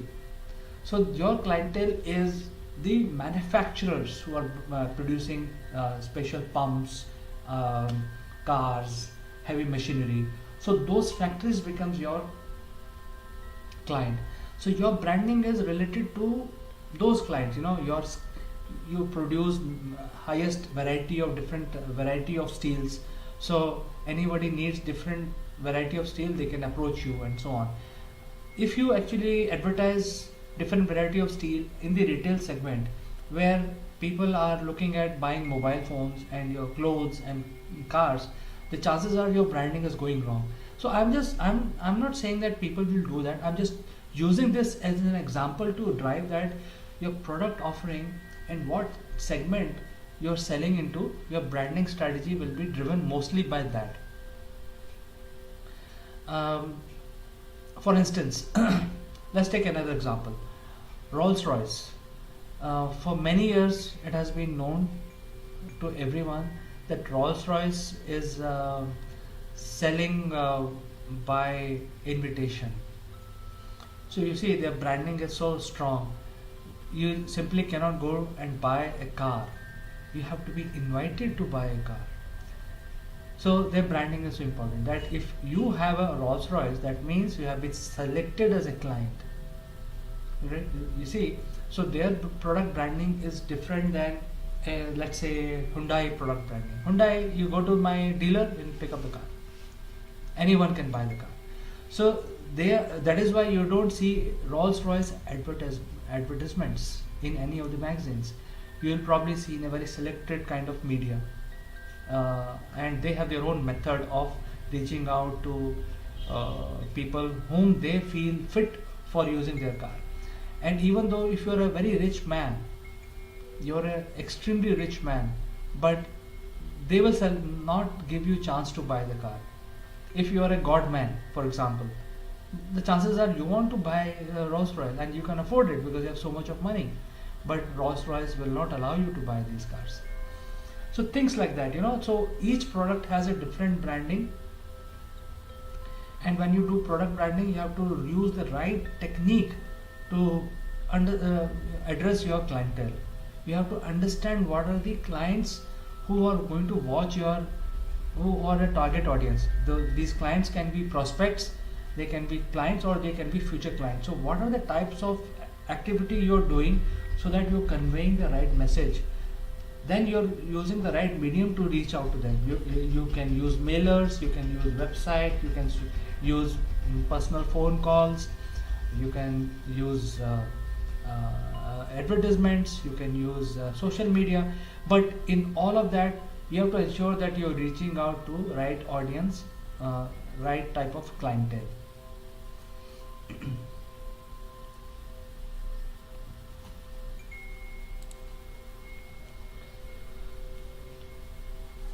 Now if you want to promote your company, a corporate, then you have to you cannot talk about your products. When you say Tata, you want to brand your corporate itself, corporate culture, then if you keep talking about your Tata Salt and eatables and cars and heavy machinery, it will not build your corporate brand, a cultural brand. So you have to talk about how good you are in terms of solving the employees' problems. what kind of job satisfaction you give, what are the growth prospects for Tata, what is the the place in society you build for your employees, are there any health plans, health benefit if you join Tata, any company. So if you look at Tata, they are actually doing a lot of their branding around these activities, so that people now say, hey, if you join Tata, you will get growth, you will get job security, you will get money, you will get help in terms of children education, you will get help in terms of your accommodation, you will get health cover plans paid by the company, you will get to see travel the world, you will get paid holidays, and extra, you will have nice place to sit, you will have nice colleagues to work with, and so on. So the branding around building your corporate is different than doing your product branding. So I think we need to understand this very clearly, even though this workshop is for beginners, but I think everyone should think what they are doing, and that is why I am trying to bring different aspects of different branding which can be possible. And mind it, all of this is useful even for a small business. You have to separate yourself, you have to build your own brand as as the promoter of the company. Then you have to also ensure that your company has a brand associated with it. Then you have to also ensure that your corporate culture has a brand, your human capital has a brand, and also your product and services has a brand. So you see, it is an overall picture that you send to the field that will drive your business. Personal branding, your corporate branding, your product branding, your company branding, and your human capital branding. There are more also, we will come to that in a bit. So in terms of personal branding, you have to talk about things like you are doing some course, you have done your Harvard, you have completed executive MBA from Harvard. That can be a star in your personal branding. Or you have gone on a whitewater rafting, every year you go, so you are a sportsman. That can be a brand. Now this brand should not be linked to your company. You have to thrive in building your own brand separately, without any influence of your company, because company will do a different kind of branding, and it doesn't matter even if you do the same branding, it doesn't matter, but you have to ensure that your branding is differently driven, and it is not the same branding that your company is doing. Even though you're a small businessman and you have sleep and breathe your company, but you still need to look at what you do to build your brand, and your company will build its brand, which you are only driving it, but it has to be separate branding. So in nutshell, the brand itself on the personal level is very, very important, because if you are known, even though your company is small, but if you are able to build a brand of some way or the other, then people tend to have faith in the company. They know that this is a person with this kind of fame behind this company. So they try to bring, when they actually start buying from your company, the leadership brand is very, very important, and it's absolutely clear that you need to do that. And that is why don't ignore building your personal brand. You have to ensure that your personal brand is always highlighted.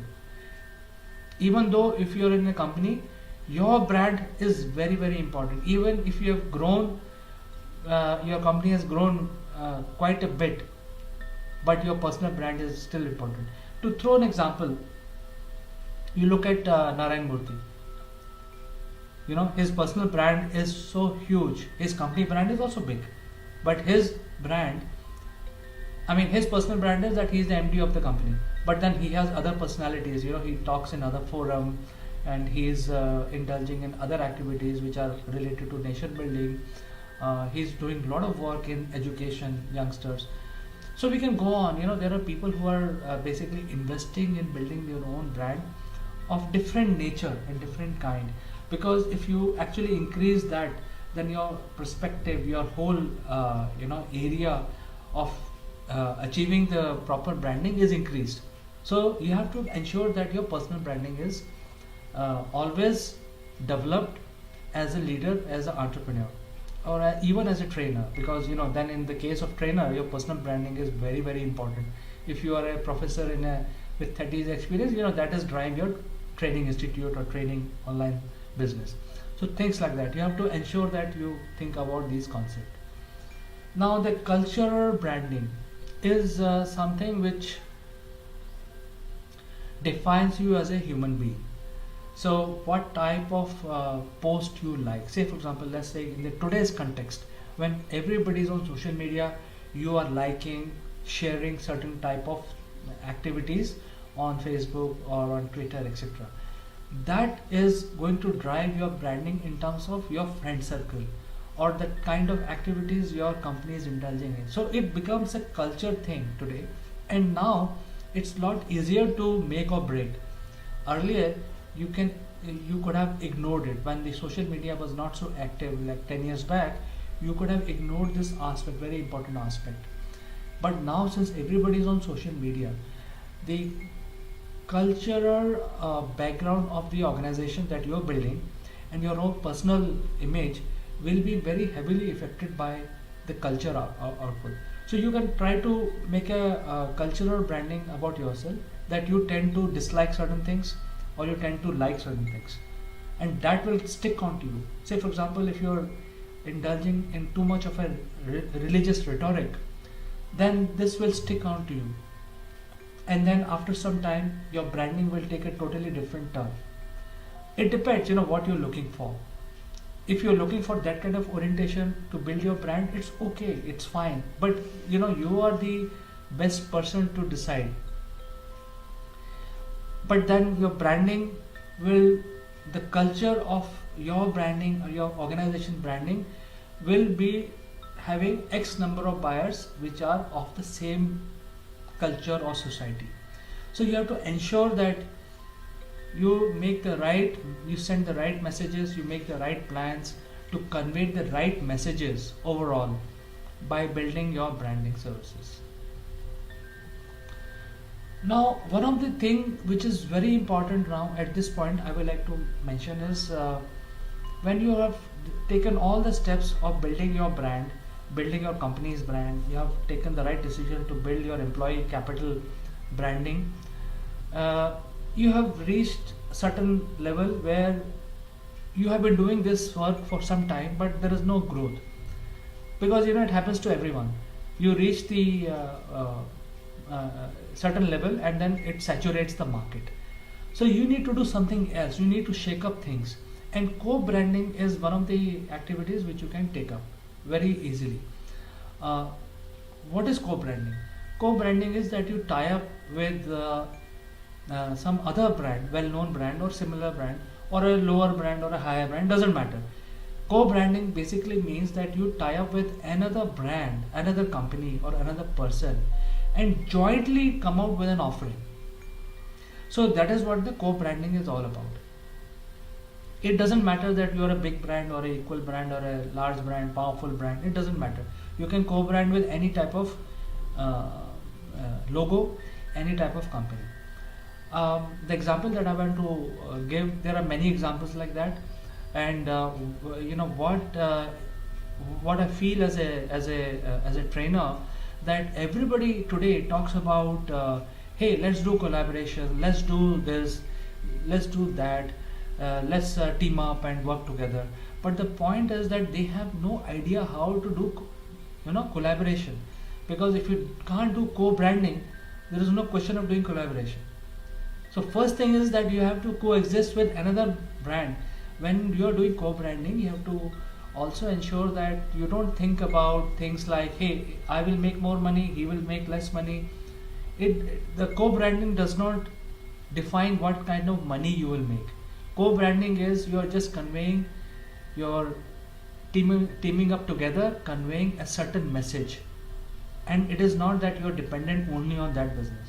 So the idea being that when you co-brand, you shake up market so that you can grow beyond the saturation point.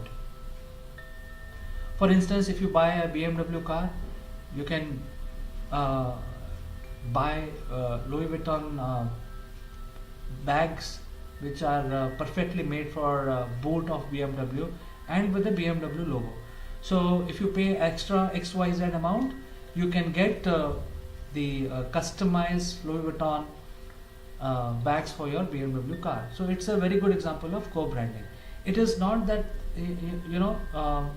those products are not sold. They are obviously sold separately, but then when you buy a car, you have an option. If you want a customized luggage for your boot area, you can get it from the best quality Louis Vuitton manufacturer, and with a lot of style and stuff like that. You can customize them the way you want. So this is a great example of co-branding. There are other examples. There are many other examples of co-branding. For example, if you look at the today's context in India, there are a lot of co-branding happening which Netflix is doing. Netflix is the OTT platform which is providing a lot of video content for the consumption of Indians by and large.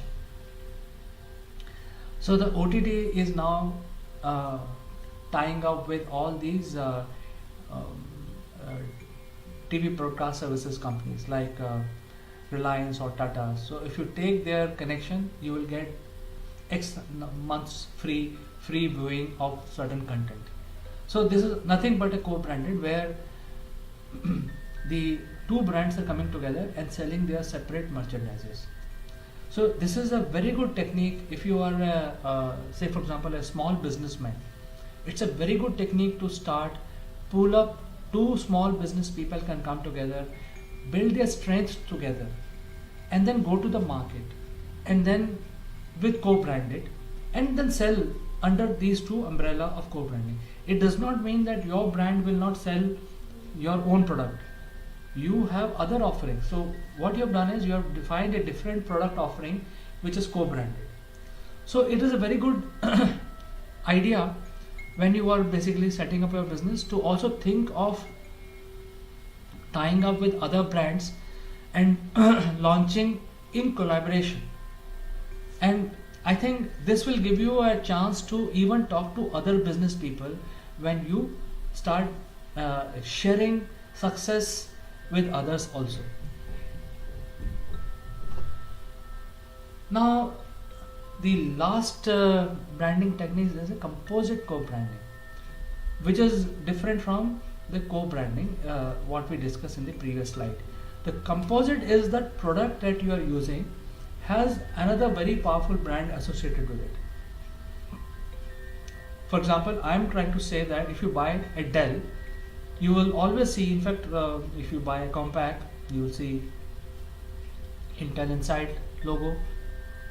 So it shows that Intel is a very very powerful brand. But then if you buy a certain brand, they are co-branding, but it's composite. It is basically into one product offering. You buy a laptop from Dell or a PC from Dell, it will have Intel inside. So it's a very powerful way of doing co-branding.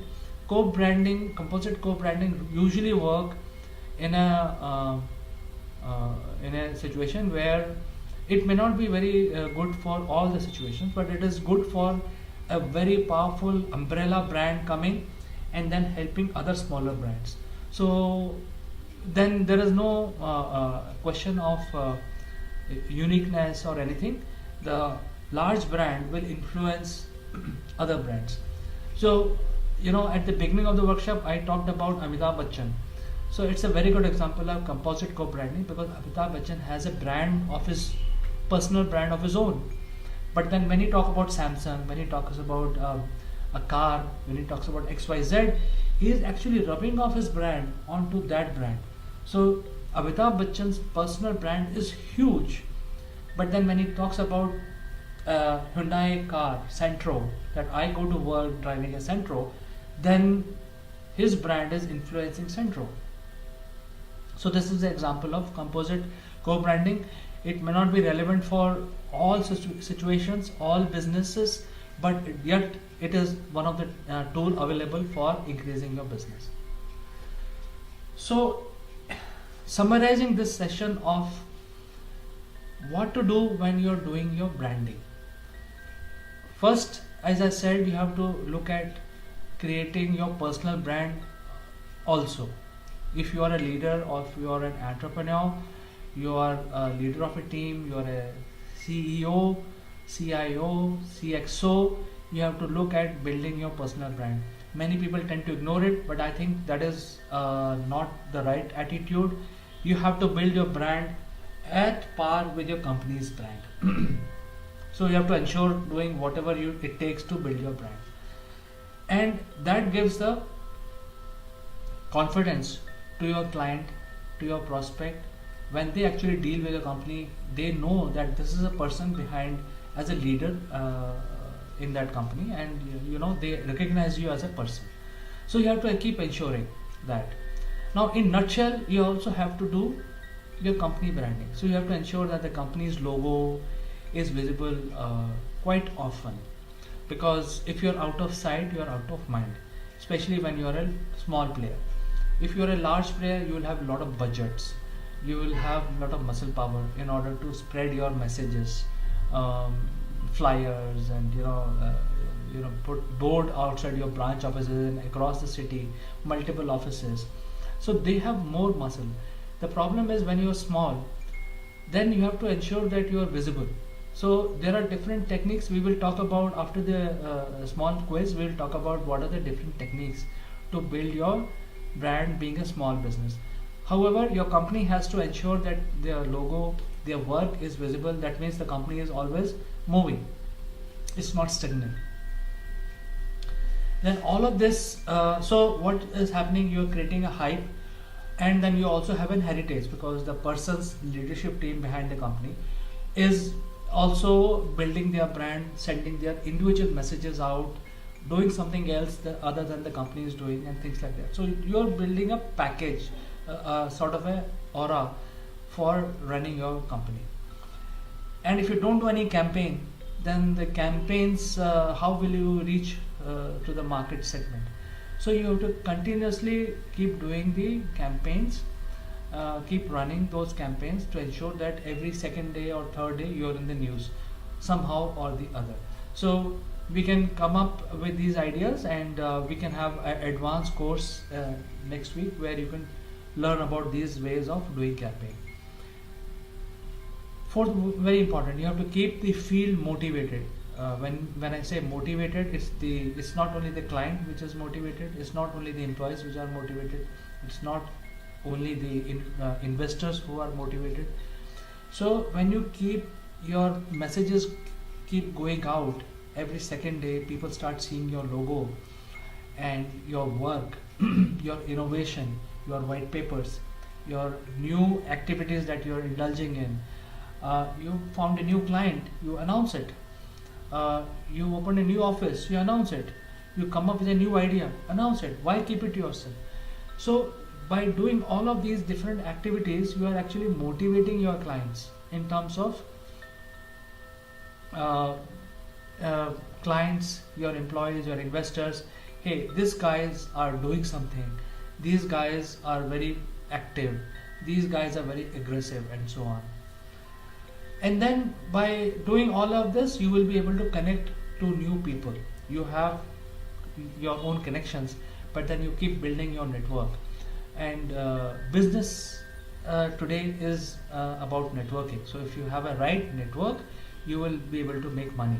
And if you don't have a right network, then you will not be able to make money. So it's like that. So when you do right branding, you reach out to the people, you convey the messages that you have, you keep motivating all these people who are watching you, and then you keep connecting with a similar type of people, because that's the market segment you're working with.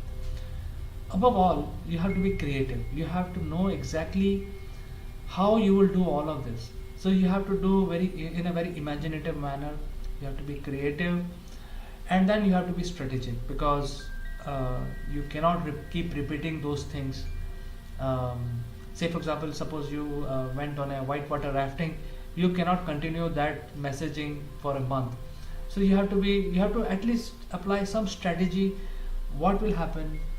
Usually what happens is that these are the activities that are planned at least for 2 months, and then there is a calendar which is produced, a branding calendar, and then the calendar is then followed religiously. So you as a leader or your employee who's running these campaigns, or if you have engaged somebody to drive this, you have to ensure that the branding calendar is followed, adhered to, and the strategy has to be in place. So with this, we'll stop for some time, for 1 minute or so, and there is a small quiz that you can attempt, and you can write to me with these answers if you like these, and then I can respond to you, connect with you, and we can have a debate on that.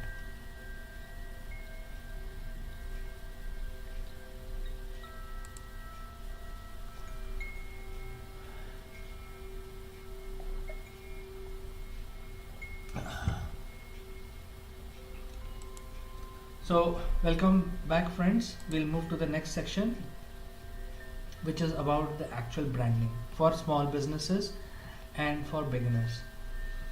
First thing that is required here is you need to have a very strong research based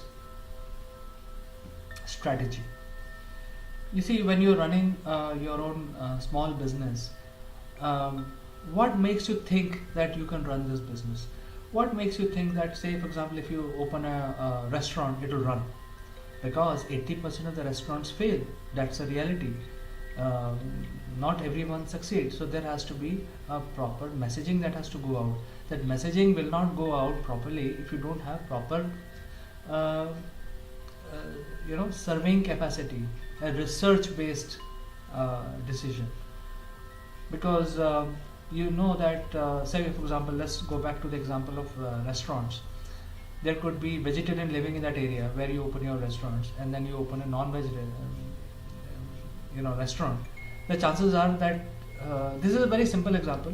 There could be many things to it. You can open a Chinese, and the people there in the neighborhood don't like Chinese, and so on. So there could be many examples like that. I think the net point I'm trying to drive is that the research is the key to start any branding. And then before you start, so I'm taking you one step back from branding. As I said so far is that before you start your business, you have to do branding. But before you do branding, you have to do research. So I'm saying that you have to have a proper research in a very systematic manner, and the research will be based on various factors in terms of market size, in terms of how much customer will pay for your product or services, in terms of how you will reach out, what is the best method to reach out to them, how long you see this business running. If you start today, will you have a 5-year life, will you have a 10-year life, or will you have only 6 months life for that product offering? So I mean, there are 1,000 other things. I cannot talk about all of them, but I think the whole point is that you have to have research done. If you have a proper research, more data points, then that will help you drive the right branding strategy. As I talked about the branding calendar, you cannot work on a branding calendar if you don't have a research data with you. Second thing is, when you have a research based approach, then that research will also tell you that how the input from the market is helping you. Say for example, after doing research, you created a branding calendar, and then it's a 2 months branding calendar that every 3 days or 4 days you will publish something or the other, some infographics or some video or something else in various format. So when you do that, the chances are that not many people are engaging with it. So that is one feedback that your research team has to get, or you when you're doing research for your business, you need to get that input from the market.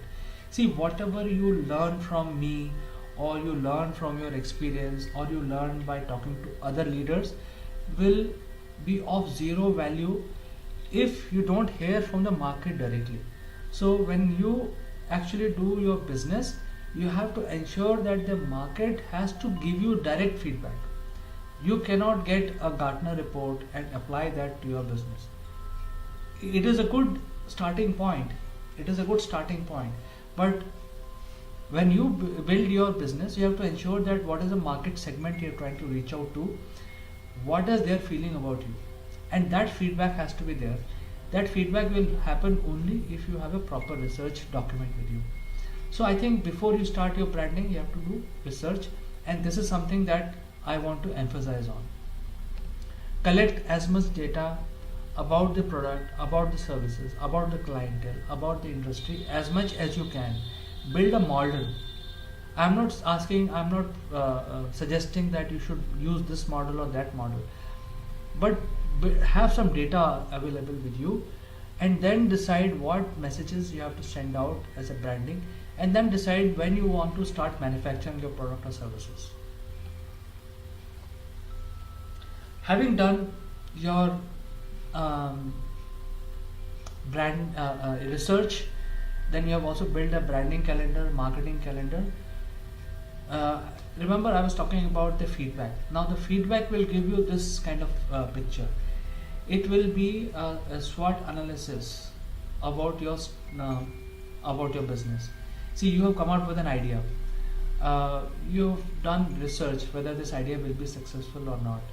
And today's world, to run different research is very simple. There are a lot of free websites which will conduct surveys for you, or using some of these social media, you can conduct these surveys. You can ask questions.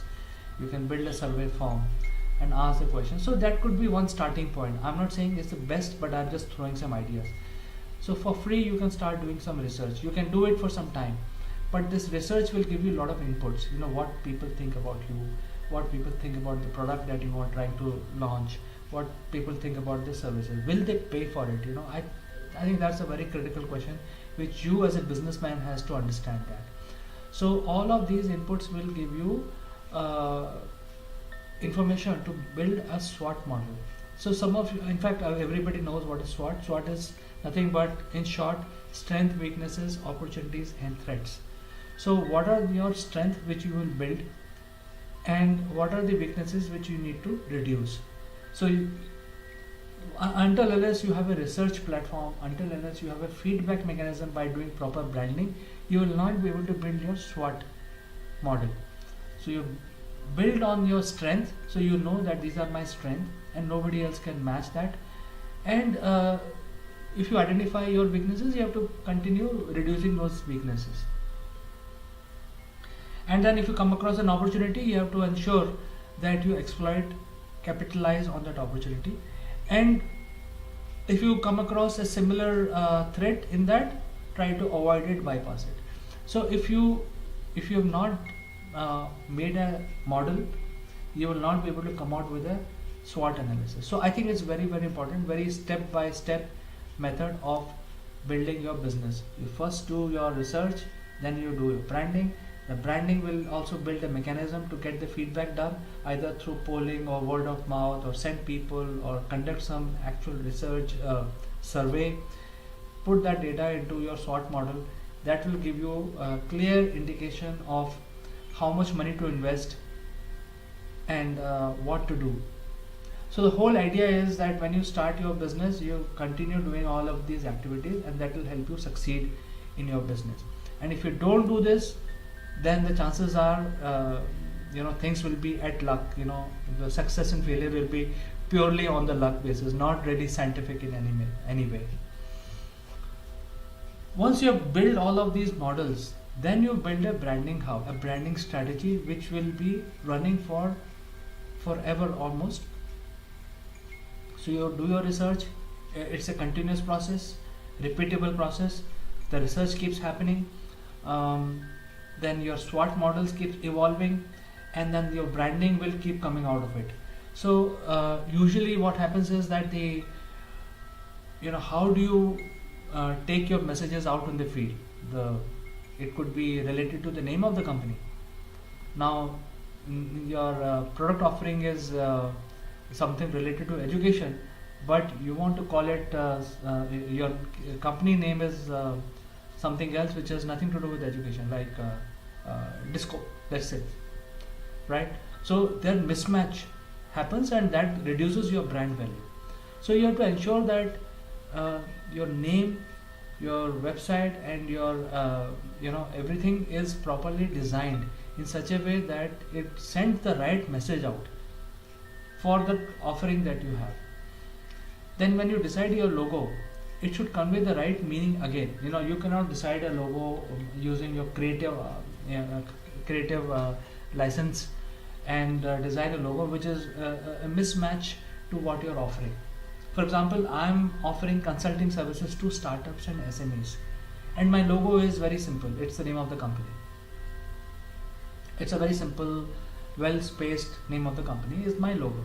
So if somebody is using my services, they know my company and they know me, and this is the logo that I have, and I have registered this logo so nobody else can copy this.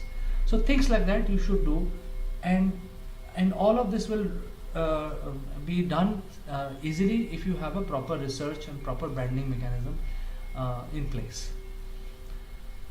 And how do you reach out to your client? You have to build a website. So your website should be in line with what your business is. And and website is nothing but is your window to the world. So is the flyer. So is the presentation. So you have to ensure that whatever you have done have a consistency across. So you have a logo, you have your company logo, your website, your flyer, your business card, and your collateral carrying the same color, same logo, no difference at all. So make sure that it is talking about the same thing, no spelling mistakes here and there. That basically makes the brand more strong.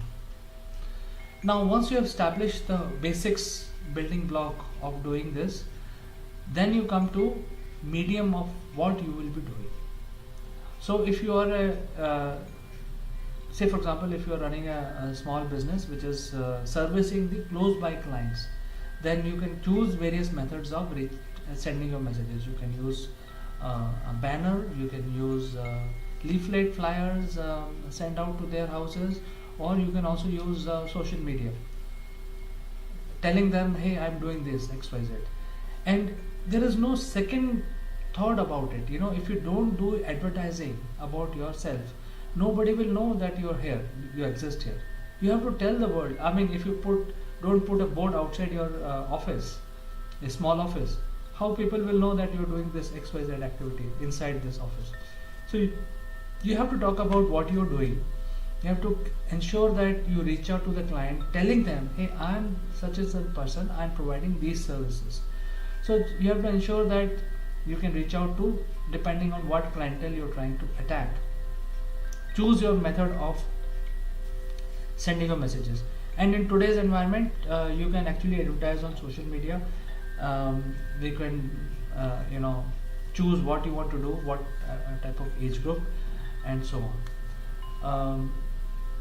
In all of this, since in this subject we are discussing only about the how to start your business and all that, but all of this requires a lot of in-depth analysis and research, because a wrong move can spoil your brand itself.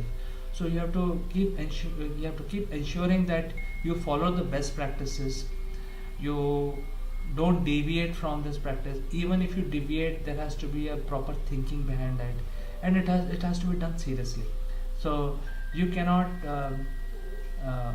execute an idea which came to you today. You have to think through. You have to also apply the SWOT model to it, cause and effect. If you convey this message, what will be the effect? All that has to get into your model, and then you keep churning. I mean, you don't do anything ad hoc. Even though if you are a solopreneur, you are running your own one-man show, you need to be very watchful of these things. We talked about co-branding, composite co-branding. That will give you something called influencers. Now, influencers are becoming very, very critical in today's world when it comes to the small, medium enterprises and also the startup. The problem is that the startups and SMEs don't have a reach like a large corporation. So that is why the influencers plays a major role, because if somebody else has bought it, it must be good. And somebody else has conveyed the right message, it must be good.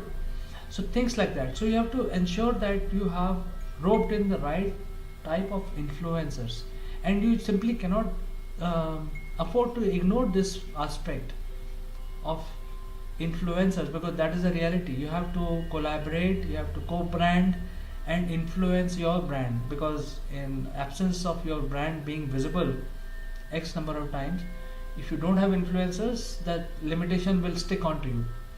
So you have to ensure that you rope in right type of co-branding influencers, co-branding people with you, or tie up with other brands and so on. And then you can think about advertising. You can start thinking, once you have all of these things that we discussed today in today's session, then you start thinking about how much money you want to spend on advertising, and then advertise, because advertisers will take your message far and wide. So you have to ensure that when you advertise, you just simply don't advertise by paying X amount of money in a newspaper, for example. And if you're running a business which is catering to X type of people, because going to a newspaper advertising, what is the point in doing that if people don't watch it? I mean, your target audience don't watch it. So it is important to decide what budget you have, what is the reach, and how you want to advertise. So you have reached to the point where you are thinking about advertising now by spending money. All this will not happen if you have not done the groundwork, and all of this groundwork is ignored many times because people concentrate on the offerings. They cut short all of these activities and they straight away jump to offerings. And the problem is that when you start offering, you have to continue doing that, and you will take more time to succeed. So we'll give it a break for a few minutes and come back. In the meantime, you can look at this quiz question and try to attempt it.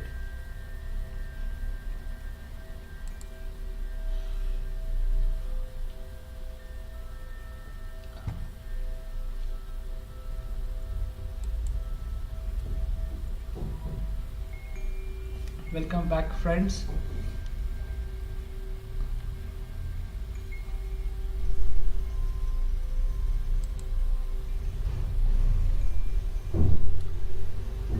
We will have a Q&A session. If anybody has a question, we can take that up, or at the end of the program, we will give the email. You can reach out to us. Anything specific you have or any suggestions you have, we can take that up separately with you after this session. So to summarize, the topics that we discussed today is how do we build our research hub that will give us to create a branding strategy that will help us create our company itself. So your research will lead to your brand, will lead to your company, and then after that you have to do your SWOT analysis. That should become your continuous improvement process. And then once you have done these basic things, then you start thinking of roping in co-branding partners.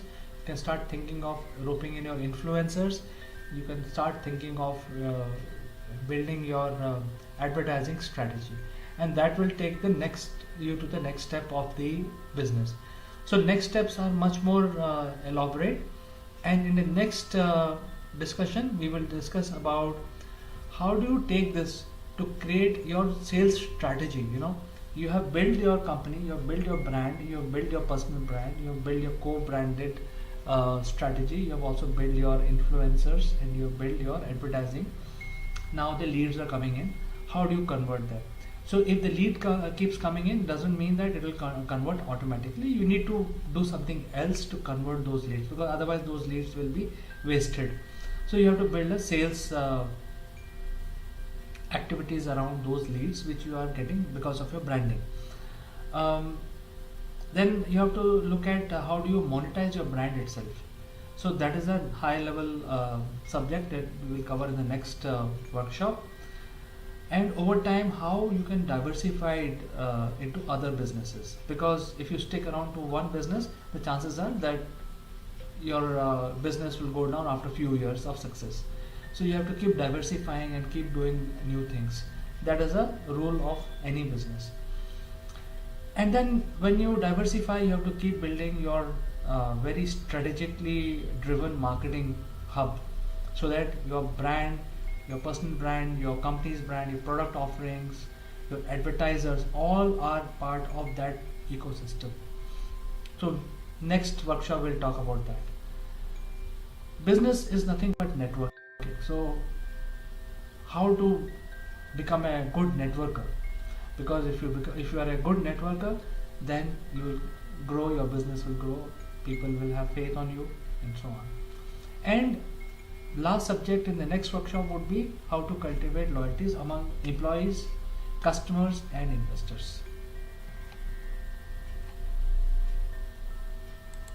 So with this, I thank you all for watching this workshop.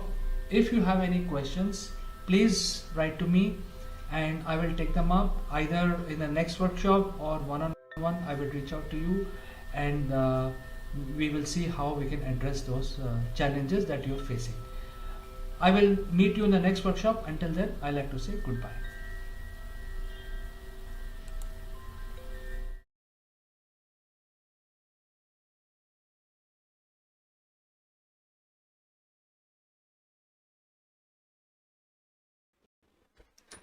Hello friends, this is Akulmach Live and my name is Chandrakant. Today we will discuss about how to have a pragmatic approach towards partnership.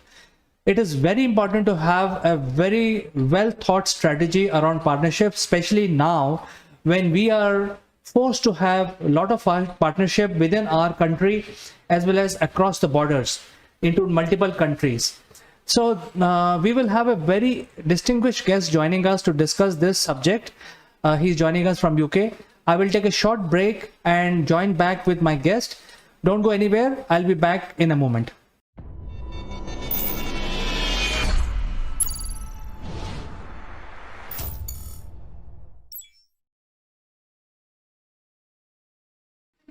Welcome back, friends, and I'm very happy to have our guest today with us, Mr. Mike Bradley, who is joining us from UK today, and we have a very interesting subject to discuss. It's about pragmatic approach towards partnership. So Mike, welcome to the show. How are you doing today? I'm very good, sir. Very good indeed. And we've had a little bit of Indian summer weather for the last week, so I've been enjoying it, getting out to the beach and getting out on the motorbike and all that sort of stuff. So very good. Fantastic. So we are actually quite wet here. So the world which is reeling under the wet monsoon or rains, I think there are other areas who are actually enjoying yourself, or there are other extremes where there are forest fires. So I think world is going crazy as far as environment is concerned. It certainly is. It's been warmed for a while now, and here we all are, sort of still trying to go on our own sweet way, do things exactly as we did before, and then wondering why things are getting worse, and the weather, the weather's getting more crazy, and the world's getting warmer. But it's okay to point the finger and say someone else can give up meat or can stop traveling around, but we all want to keep doing the same things as before. So not a lot's going to change unless we all take responsibility, I don't think. Absolutely. For the benefit of viewers, Mike actually heads one of the very fantastic company based in UK, and that company is called Scale Up Arena, and they actually do a lot of partnership. They help a lot of partners to come together and help them to do business together. So today's subject is also very interesting. It is pragmatic approach towards partnership. So Mike, since you deal in this particular domain, why don't you tell our viewers how we should do partnership and what is the most pragmatic approach? I think you can split it down into multiple sessions. So today being the first one. Okay. Well, I think, obviously partnerships are all about people. That's the first thing to say. So it doesn't matter where you are, whether you're in a niche market, whether you're in a national market, whether you're trying to go global. Basically, it's going to come down to the people that you work with. So what the key to a good partnering approach is to start from the premise that it's the people you have to work with. So I've got a little, what I call 5 C's, another one, my alliterations, which I think are quite crucial in this area. The first one is both parties, and there's that old cliche win-win, and you have to ensure that there is a win-win in the partnership that you're trying to set up. And that means it's got to be, the first C, complementary. So there's no point seeking to do a partnership where one party feels that it's disadvantaged or it's not equally in its own interest to the other party. So it's got to be completely complementary to what's going on at the moment.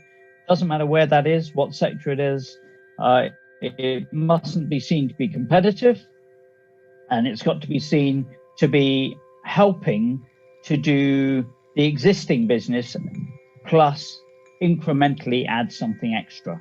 So that's my first C, if you like. Would you agree with that one, Chandra? Yes, Mike, I think that's quite interesting. But when we are working across the border between multiple countries, what is your advice to people? Because, you know, now the different business houses are coming from totally different cultures. Sometimes cracking a joke is accepted, but in other countries, you know, when you talk business, they are very, very serious. So how do you handle this? And I think today's subject is pragmatic. So how do you handle this situation pragmatically? That is my second C, culture. Now, what you have to do is be aware of the culture in which you're trying to trade. Setting aside, and there's that old expression, separate the people from the problem. So what you're doing is you're supplying a solution to a problem. Doesn't matter where it is. But you cannot separate the people and the culture of those people from trying to sell your solution and solve the problem. So you have to recognize that the norms for the culture you're working in are going to be different. The traditions, when deals are done, are they done, you know, over breakfast meetings? Are they done at lunch? Are they done purely on a pragmatic, purely professional, non-personal basis? And so you have to be able to understand those cultures. So in order to work with the culture, the most sensible approach is to work local. So you can have your product, supply it into the market, but work in conjunction with local delivery partners, because they are the ones who are going to understand the people, know the cultures, know whether you should offer a mango lassi or a pint of lager. You know, all those sort of things are really important. So culture is the second C. So I'm glad you picked me up on that one. So that's my second recommendation, is you're culturally sensitive and you work in a complementary way with the local culture. My third C is communication. So what you have to do is ensure that there is good, clear, open lines of communication between you. That the objective, the product, the solution has a very clear definition, what it is, why it's important, how it's delivered, and most importantly, who it gets delivered to.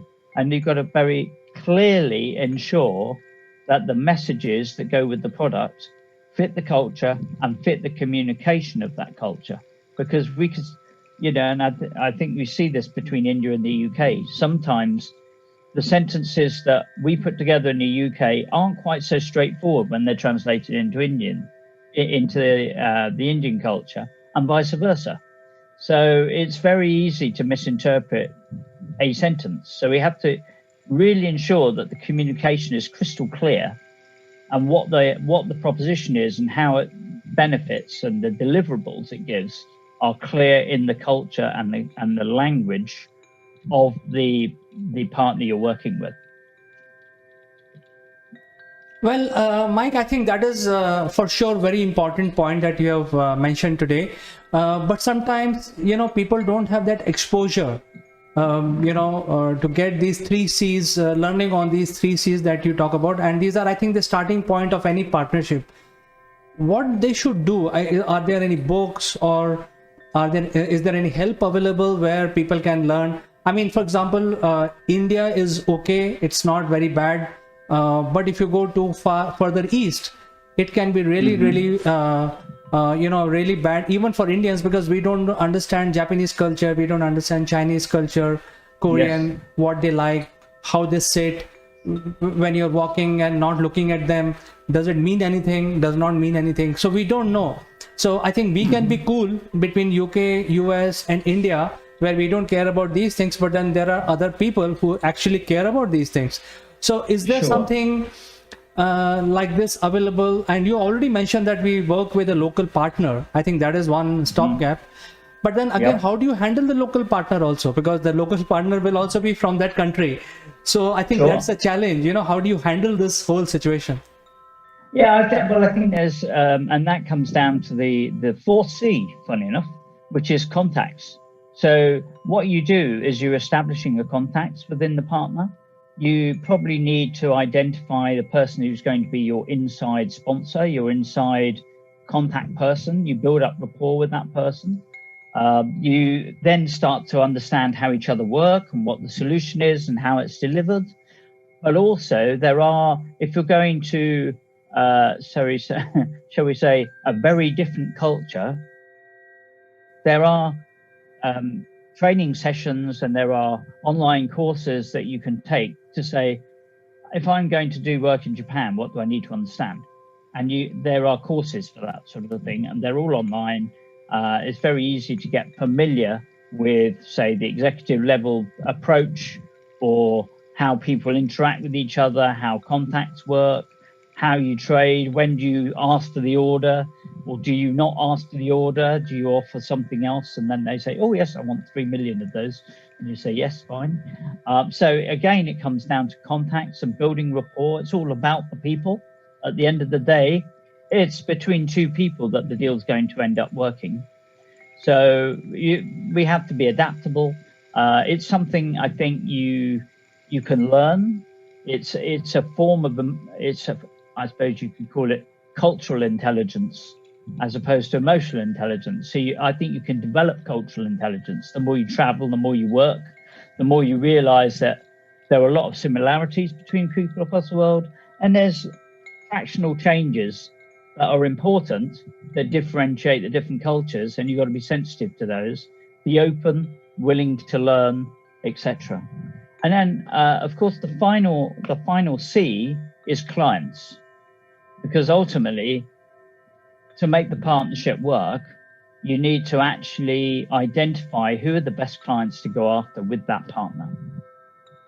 And because of focus, resources, objective, which I believe is productivity, performance, and payback, what you have to do is you have to work with the local teams, the local executives, the local sales management, and say, well, okay, let's look at your client base. I don't want to talk to the 80% of clients who do virtually nothing with you. Let's focus in on the 20% of clients that are your best clients. Now let's pick 1, 2, or 3 of those, and we will go and talk to those clients together.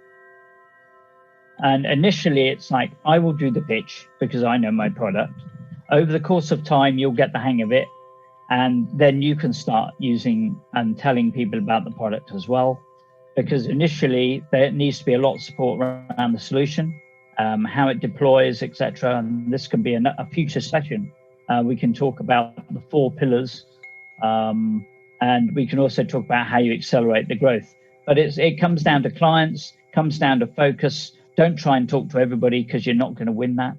The short-term opportunity is to break into the biggest clients where they know your partner, and your partner walks in and they're the trusted advisor. And when your partner walks in and the CEO of the client says, or the board level says, actually, you know what, because you've walked in with this company, I will talk to you. I'm interested to hear what you've got. That's complementary with what we're already buying from our partner. And that's when things start to happen. Of course, there is a sort of a sixth C, which I didn't mention as one of the five, but I think it is something that if you've got it, flaunt it, is what I call charm, which is the ability to actually get on with people, the way you can actually interact, build bridges, because, I don't know, for all the other reasons we've talked about, you have the ability to communicate properly with people. So I think a bit of charm comes into it as well.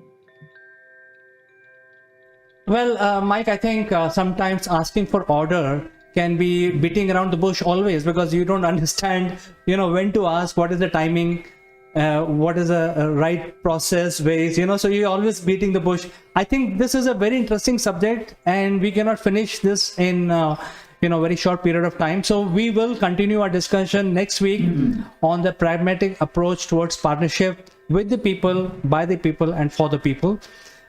Thank you so much for joining us today and giving us all this information, and we'll catch up again in the next show. Mike. Been a pleasure, and I'm happy to elucidate a little further. Say a little more. Bye-bye for today. We'll catch up next week. Yeah, take care, Chandra.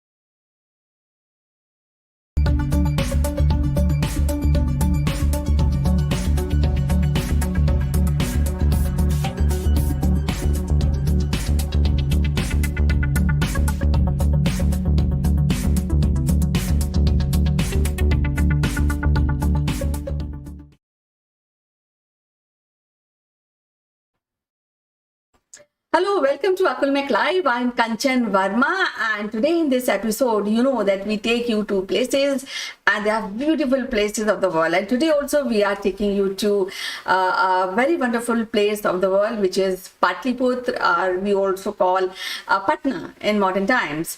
And to tell us about this particular city, we have Mr. Sitesh Srivastava, who is a very die-hard traveler. He is closely associated with radio broadcasting, and also he's an IT professional. So let's welcome him.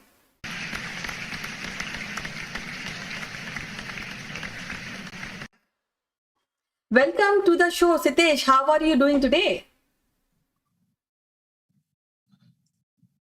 Hello, Kanchan.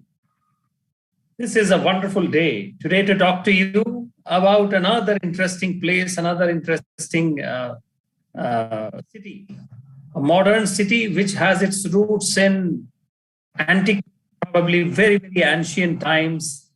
And popularly, it is very, very famous in modern India with a very important seat of education, and a city in the North Indian Ganges belt, which is older to Calcutta or Kolkata. And yes, I'm talking about Patna. I'm sure you know about it. Yes, I know about this because this city is very closely associated with me, because since a very long time when I was in school, I used to read about Patliputra, Nalanda, Mauryan Empire. And this city has really made a very interesting dent on my heart, and definitely I look forward to know about the city, and I'm sure that all my audience will also want to know, and maybe if they know about the city, maybe they would like to listen from you and recollect their own memories. So yes, let's begin. Thank you. Well, Patna or Patliputra, or in some places Kusumpuri. There are some names and various stories. A king making a city for his beloved wife, or a very ancient temple of Patan Devi, and then it becomes a modern Patliputra. But whatever you mention, this city is steeped in history, and as you can see in the image behind me, that is the reach of this city in the ancient world. King Mauryan Empire, Pala Empire, Gupta Empire. This was the reach. And you can see this covers the modern Indian subcontinent up until Afghanistan, the modern Afghanistan that we see. And this city, very important contributions in our ancient India's learning system by the way of Nalanda, and very important kings like Ashoka, who has led our modern Indian psyche and political system. Even his emblems are mentioned in our constitution. And from there, Kanchan, coming to the medieval ages, and then a very, very important place, a city, when even Calcutta was not around. So there are glimpses of this city, the very iconic city. And in today's Patna is a very important contributor in India's economy, in terms of the education, in terms of its people, and capital of the Bihar state. And for some accounts, I have been hearing since my teenage years that the state of Bihar gives us maximum number of IAS people, Indian Administrative Services people. So yes, let's discuss about the city, about its people, about its monuments, buildings, and its modern place in India in 2021. Well, as we mentioned that we get a lot of bureaucrats from the city, and there's no doubt that this city has a political background, and we have a great Chanakya who is coming from the city, who has given all the ideas how to rule, how to behave in, especially in political arena for the politicians. So I think that is something which is awesome. I think I have not come across so profound and so deeply rooted book, which is written by Kautilya. We call him Chanakya. So yes, I would like to know, since we have already started that this is a political city, but still I would like to ask you that why it has been given credit to be capital of a popular state in India, which is Bihar. Why it has become a capital? Why not other cities which are equally important when we talk about Bihar?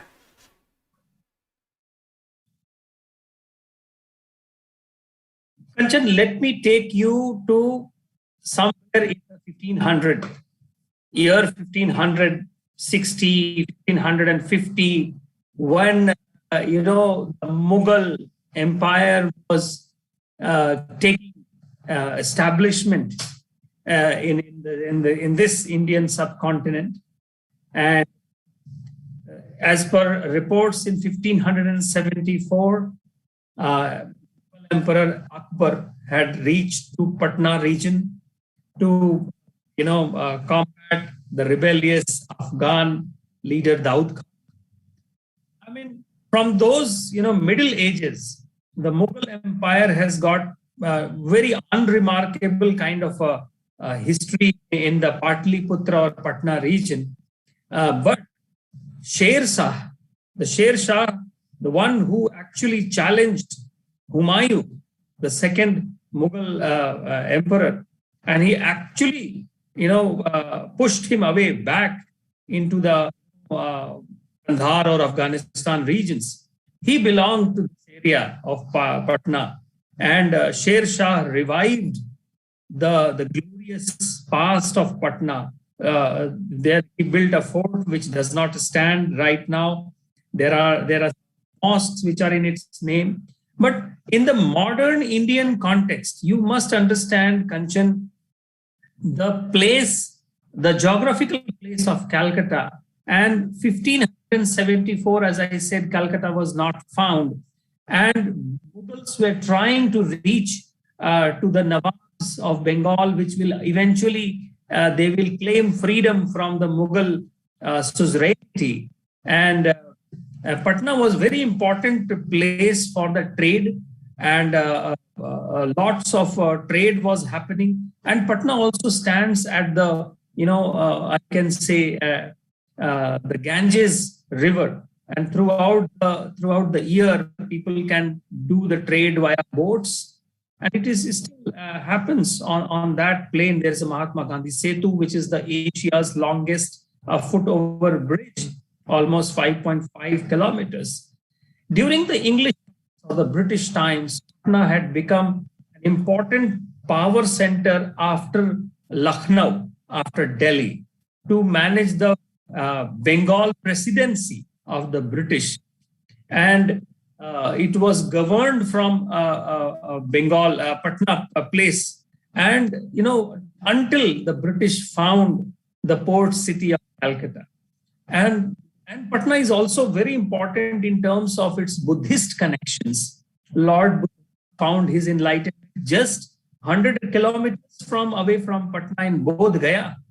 And while he was passing in his last years from the Patliputra area, he saw the constructions, and he proclaimed that this is going to be a great city of future, but it will also be marked by the famine and food shortages. And that's exactly, Patna defined the Indian subcontinent's conscious history. You mentioned about Chanakya and many more. I remember the history what ancient history of Mandan Mishra, Shastrarth, or his debate with Adi Shankaracharya is known in the Indian Hinduism thought.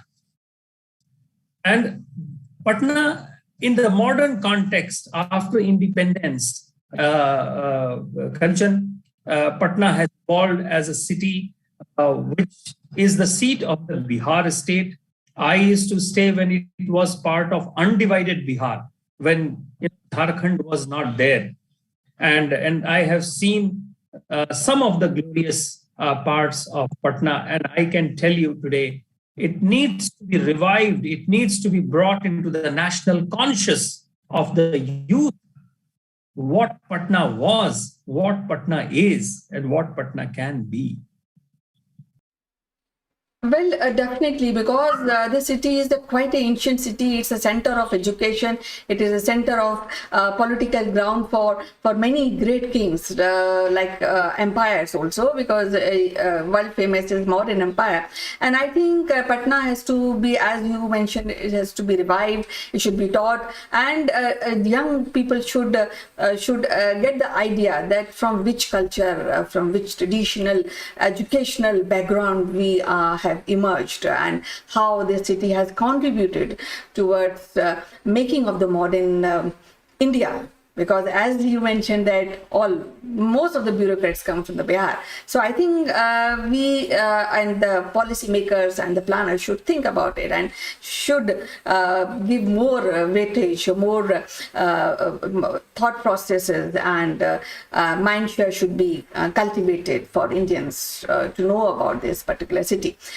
Now, as you mentioned, this is ancient city, so I would like to now talk to you regarding the art and architecture, the influence of what culture, what kind of art and architecture you really see in this city, Patliputra, Patna. Kanchan, you can see behind me some kind of a semi half egg kind of a structure, which is called Golghar. This is the first time I saw this kind of a structure when I used to stay there. This is actually a granary. I mean, in the 1785-86, there was a famine in Bengal presidency of the erstwhile British India. And the British forces, the British soldiers, for them, the food, this was a storage for the food. It's quite a remarkable structure. You can see some staircases going up. Now, of course, it is not used as a granary, but it is used as a kind of an observatory to the Patna city, and it is nearby to the Ganges River. And Patna has actually, you can see some ancient structures, but Indo-Saracenic architecture is mostly. You can see the British, impact, the impressions of the British, the Buddhist kind of structures, and in the medieval structures in the form of the mosques. And therefore, this stroll in this city gives a very balanced view of what was there in the medieval ages and what was built in the modern British ages and what is now built as a modern city. Now, coming from the culture, very popularly all over India, Bihari culture, Bhojpuri culture, Magadhi culture. So because it was part of Magad, so it's a very, very proud empire system that India had seen. So Magadhi culture, and so it stands in the conscious of Indian, people from Bihar. The Chhath Puja, we all know about that Chhath Puja, very, very culturally conscious, deep-rooted festival. Then we have, Sonpur Ka Mela, which is one of the biggest cattle exhibition, trading, fair in the Asian parlance. Nalanda as a university, you stand in Patna, Kanchan, and feel the air of the intelligence, the education that was there in this region, 1,000 years back in Nalanda's times, one of the greatest universities of the old world, which was burned down in the Middle Ages. We lose our cultural heritage, but that somehow remained because, knowledge is written in the books only when it is there in the head. So it has passed on from generations. And, is also the heartbeat of everything that is there for the culture from Bihar, the food, the festival, the people, the closeness to the rural economy, the villages, and, great freedom fighters. Our first president, Dr. Rajendra Prasad, a stalwart like him. In fact, West Bengal's first chief minister, Dhan Chandra Ray, was also born in Patna. So Patna also has a lot of Bengali culture influence, which is a favorite cultural affiliation for me. And it's endless. It's endless, interesting, small things, big things, and places of interest to see, mosques and planetarium, biological park, which is called Sanjay Gandhi Biological Park. I don't know why. International airport is called Jai Prakash Narayan International Airport, and Jai Prakash Narayan, of course, many of our viewers would know, was a great freedom fighter and also a politician in the later part of India. And therefore, the eminent, there are a lot of celebrities which are from there in the ancient times, in the independence times, the writers, the authors, and people from high constitutional offices. I can keep on talking about, people who were from Patna, the politicians in the entertainment industry. There are lots of people, and, in Shatrughan Sinha, in the sports, we know MS Dhoni, and, Sabah Karim was another cricketer, a lot of bureaucrats, business inside from Anil Agarwal, Vedanta Resources, a lot of journalists. So this city is endless, Kanchan. So we must visit.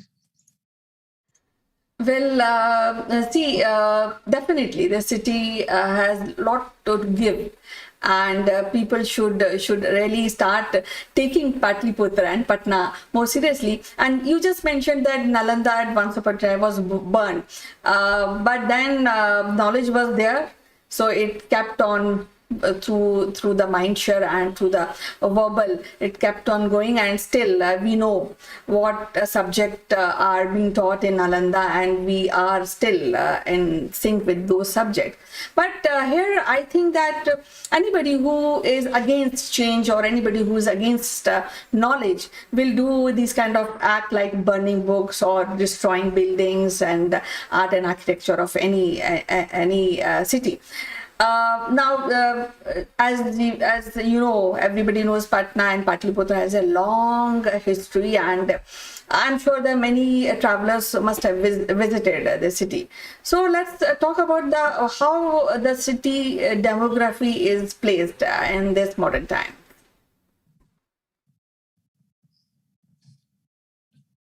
Kanchan, Patna can claim to be one of the first regions in this Indian subcontinent to have established relationship with China.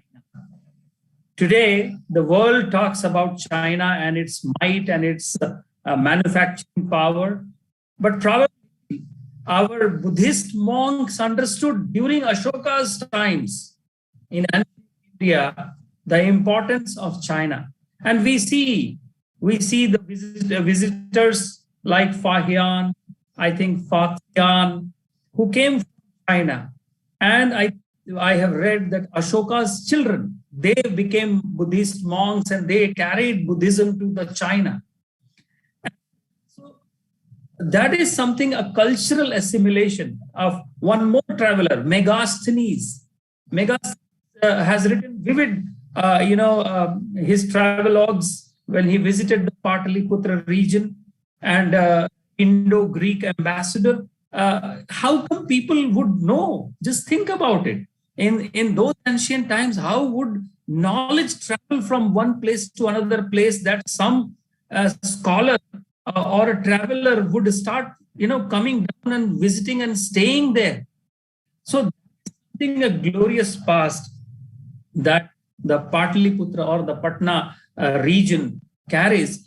In the Middle Ages, Abul Fazl, who was the biographer of Akbar, who wrote Ain Akbari, he has mentioned about Patna being a very, very prosperous city. Later, around the same time, or some Portuguese travel writer actually spoke about that Patna, that region, is about the green mart or a green mart of the that region, and a lot of trade was happening. So we get to know about from the various visitors about this city, and as we know, Chanakya or Kautilya, he has in his text also we have heard about this region. So coming to the current set, in the Indian independence movement, Patna played a very, very important role, and in the modern Indian landscape.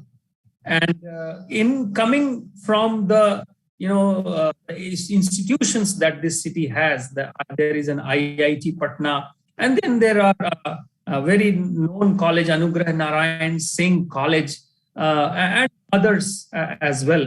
I believe there is also an All India Institute of Medical Sciences in the city, and more are being built. You can see behind me image of Patna Museum, one of the very, very important museums of the country. Talking about Nalanda,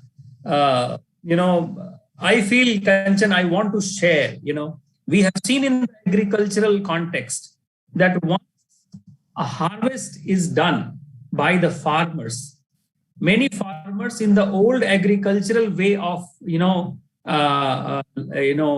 cultivation, they used to burn their, so that a new set of soil comes up, a new set of nutritional value is put into the soil, and so that a new crop, a better crop can come up. So what happened in Nalanda while burning of the books, it was like a reset, so that a new set of more valuable and more customized knowledge can be built again. So yes, Nalanda was never rebuilt, glory, but nevertheless, the knowledge, the wisdom, it traveled and it has remained in our conscious even till today, and we are proud of it. And that's the beauty of our institutions, whether it is Nalanda or anybody else. There have been multiple instances in India where our important monuments and the libraries and the astronomical places were, crushed or, destroyed. Take away the conscious and the learning which is in our head and which flows through in our soul. Well, rightly mentioned, and knowledge is power. Everybody knows that. And when we have a city which is full of knowledge, and even the kings and the ministers also propagated at one point of time, and they cared about the knowledge. So we have a financial capital, Mumbai. We have a political capital, Delhi. I can safely say that Patna can have and attain a title of intellectual city of India, because there's so much Patna can offer in terms of knowledge, in terms of new findings, in terms of power to work towards nationalism, and power to have that the farmers, they are ready to accept the new findings, the new technology. Otherwise, if you really see Indians, they are always open to accept new things, and they had been doing for many years. From maybe we can safely say from antiquity, they are accepting new ideas. But Patna has a special place because that can safely become a center of intellectual upliftment and propagating of Indian roots, Indian culture, especially in young generation. And in this way, they can give knowledge and information about our country, which is great and which will remain great. Any last thoughts, Sitesh? How can I forget the Harmandir Sahib, the 10th Guru of the Sikh? Guru Gobind Singh was born here. And Patna's Harmandir Sahib, Takht Harmandir Sahib, is one of the holiest places of Sikhs, apart from the other centers. And this also, reminds the Patna's multicultural, intentional, multi-layered thoughts and philosophies built over centuries. And that is something very, very important for all of us to know. I mentioned about Bodh Gaya. I mentioned about the Mughal influence, the Portuguese influence, the British influence, the Rajgir, which was the capital of the Magadh empires. And how can we forget about the food culture? The very specific sweet Rajgir's Khaja. I have found its similar version in Durban, which is actually coming from Mauritius, because of the people who traveled from the Bihar in the British times. Then sattu ka sharbat, parathas, and stuffed with roasted gram flour, litti,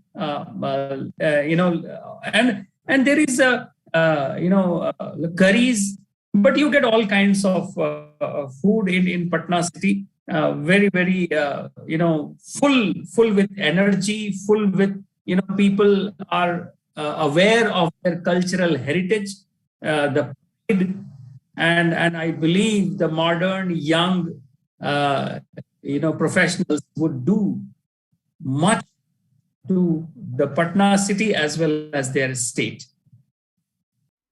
Well, you just mentioned litti and chokha, and really I started feeling hungry.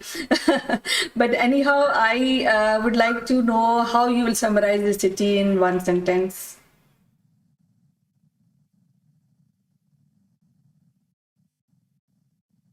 Energy, full of energy, cultural, food, pride, and being the in the seat of an ancient culture and carrying the soul of ancient India from days, from Ashoka's days, from Kautilya's days, and then is taking it forward towards the Middle Ages of Sher Shah, who actually challenged the Mughal Empire before the British did, and then helping build, a very, very strong part of the modern Indian side, and a city which has a great pride in itself. You meet any person from Bihar, Kanchan, and just ask him about Patna, him or her, you will know. Well, as usual, it is so wonderful to talk to you and know about the city and remember few instances which have a connection with the city. So we'll be meeting again, Sitesh, and we'll discuss another city which will be crucial and interesting for our viewers. Till then, bye-bye and you take care. Thank you, Kanchan. Have a great day.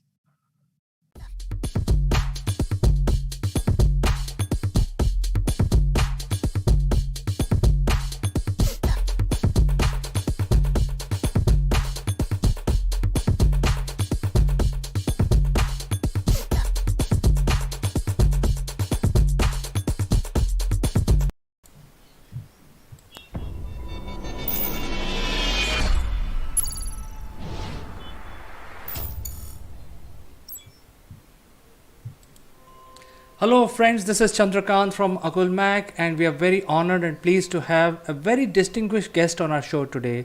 Her name is Aparna Ranadive. She is the woman entrepreneur of today.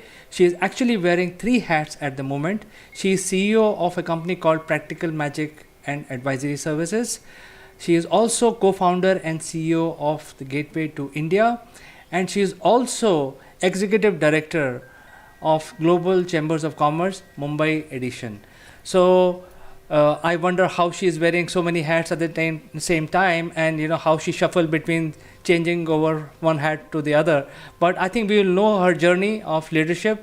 So without further ado, let me present Aparna to you.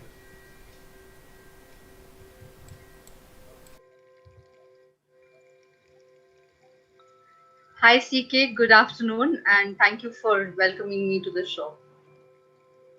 It is our pleasure, Aparna. I think your role and profile is really amazing, and I think there is a lot of learning hearing from you. So what is your life lesson that you would like to share with the viewers and with me today? Well, I think, like I was telling you some time back, I call myself Destiny's child, and right from a young age, fate and destiny has sort of guided me. But nonetheless, I guess if you don't take learnings from whatever that we've experienced, that experience itself is futile. So from that perspective, I'd like to share the very first organization that I worked with and the experience that I sort of had from there. I started there straight out of college. I was a microbiologist by vocation and had absolutely no knowledge of the commercial world. And it just so happened that I managed to join this place as a management trainee. I should not name the organization, but nonetheless, it was one of the largest organizations back then, and even today. As a management trainee, one was expected to go through the entire functioning of the organization. There was a 1-year training period that you had to go through each and every function. And there came a time, I handled every possible function that was there. So right from the commercial, the non-commercial, the external customer facing, and the internal customer facing as well. There came a time in the life cycle of the organization where it had to go through a tough phase, and the regulators had come down cracking on it. By then, my entire team, so I was the youngest in the team, of course, all of 1920. And my boss and I, we were the only ones remaining in the team. The rest of them had all sort of either resigned or had been laid off, or something or the other had happened. And there was, so while my boss was handling all the strategic aspects of the regulatory shutdown or the regulatory aspect that had come through. I had to manage people, I had to manage the operational aspect, and that's where the real core HR work really began. And the point I'm trying to drive home is that if we treat every experience as a learning experience, there's so much to take back home, and we cannot really typecast ourselves to say that, oh, I'm an HR professional, so I will only be doing HR, or there is something else that I'm doing, so only sort of sort of put yourself in that kind of a bracket and do that alone. So during this journey, there came a point where I had to lay off about 800 odd people between Bombay and another place, 2 units in Bombay and another place outside of Bombay. And there were all these people who were in the age groups of 45 upwards, 47, 50 all upwards, knowing fully well that, there is a high possibility that these people may not get a job again. Because they were not all that qualified, and considering that there were just two of us manning the entire fort, I was literally put in front of them to manage their wrath and to kind of take care of what was happening with them, to convince them if possible, and if not possible, then to ask them to take that kind of initiative that the company had offered them.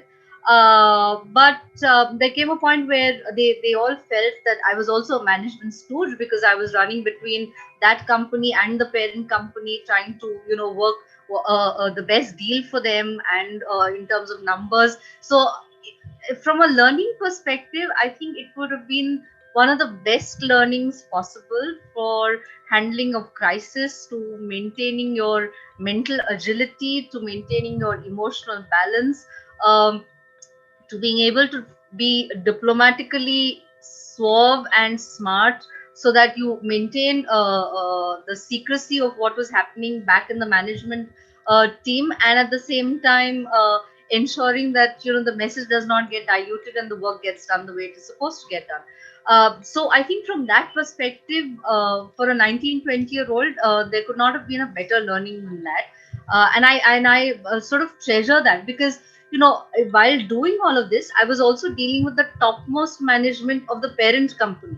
So they were all bigwigs who had spent 25, 30 years in the organizations, very well known in the industry, and names to reckon with. And they were sitting across the table with me saying, Aparna, you need to do this MIS like this. You need to be, looking at these numbers. So I treated that experience as a learning experience from the word go, because it was not very easy. You had to keep your feet on the ground, on your head, on your shoulders, showing fully well that you were in control of the situation as well.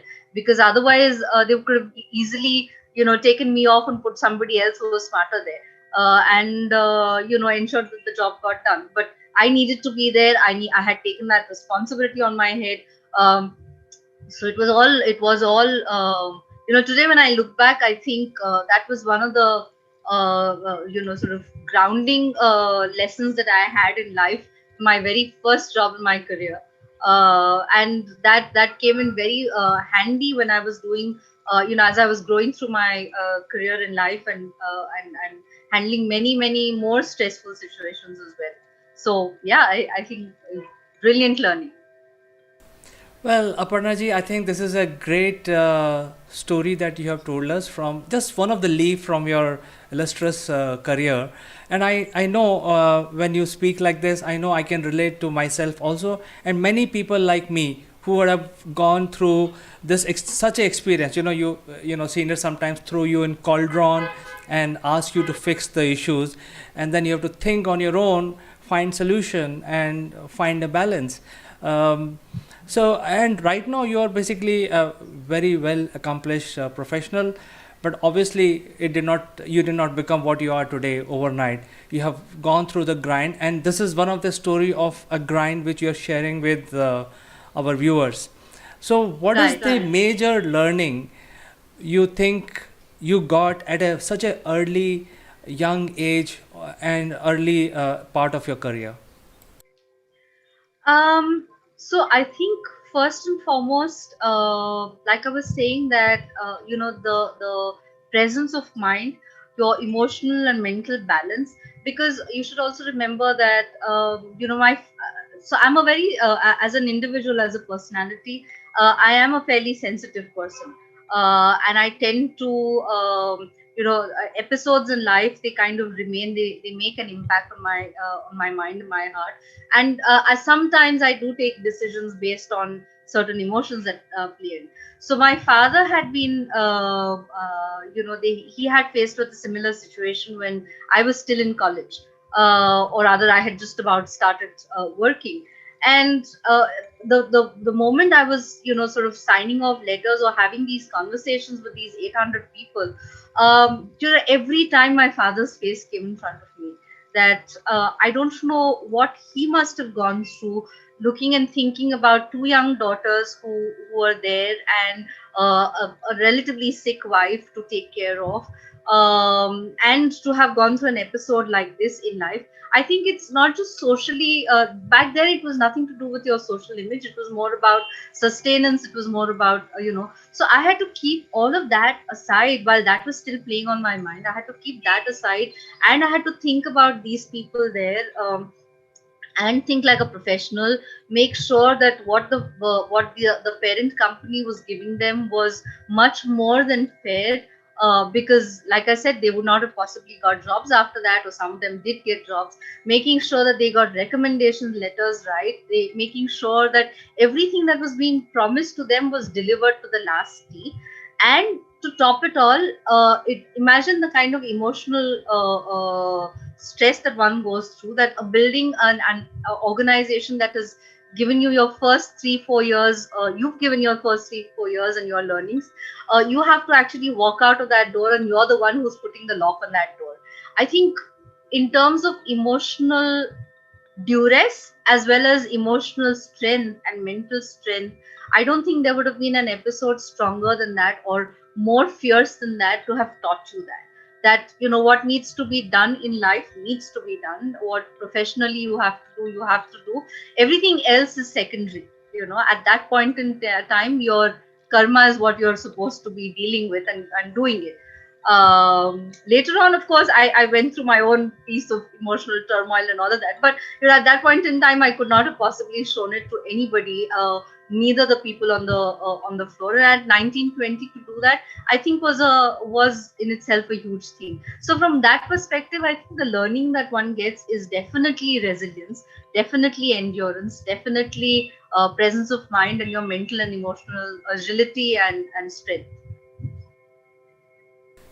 So, Aparnaji, when you are working for the US companies, and I used to meet a lot of these people who are specialized in firing people. They're always in the flight, and they are going from city to city firing people. There are specialized people who are doing that. And in the States, we don't get to do it ourselves. If we have to fire our team, we don't get to do it ourselves. We have a specialized person who will come and fire that person, whoever that person is. That person can be CEO, or it could be anybody. But in India, we are we have to do everything. We have to wear many hats at the same time. Did this episode very early, did it change your attitude towards ethics, work culture? Did it help you in shaping, or made you little hard towards professionalism and other people? What was the impact on you?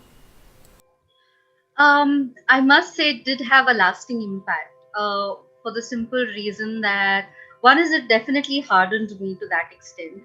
But having said that, I still remained pretty sensitive about the fact that you are dealing with a person, and I think as an HR professional, this does become an integral part of your job, because at every point in time, you are called on to either be the announcer of bad news, or the executioner in so many ways, whether it is and you have to, whether you like it or you don't, sometimes these tough decisions are what you need to take for the better good of the company, your team, or the business, and what have you. So I think this episode in itself had a lasting impact. I did realize that this is going to be a part of my role if I do decide to take on HR further ahead, and be an HR professional. And unfortunately or fortunately for me, this did keep repeating time and again through various businesses and through various points in time. But having said that, despite having swung the axe on many an occasion, I must say that the people who did get affected as well, they still write back to me or they still connect with me and say, we still talk about the happy notes, we still talk about the good things that we did together. Those were decisions that both parties understand was required by the business at that point in time, and there's no animosity as such personally. But I think that also goes to show that there was a sensitivity involved, and I did maintain that sensitivity there, and I did not sort of come across as a cutthroat, mercenary or a cutthroat professional who's only out there to fire people.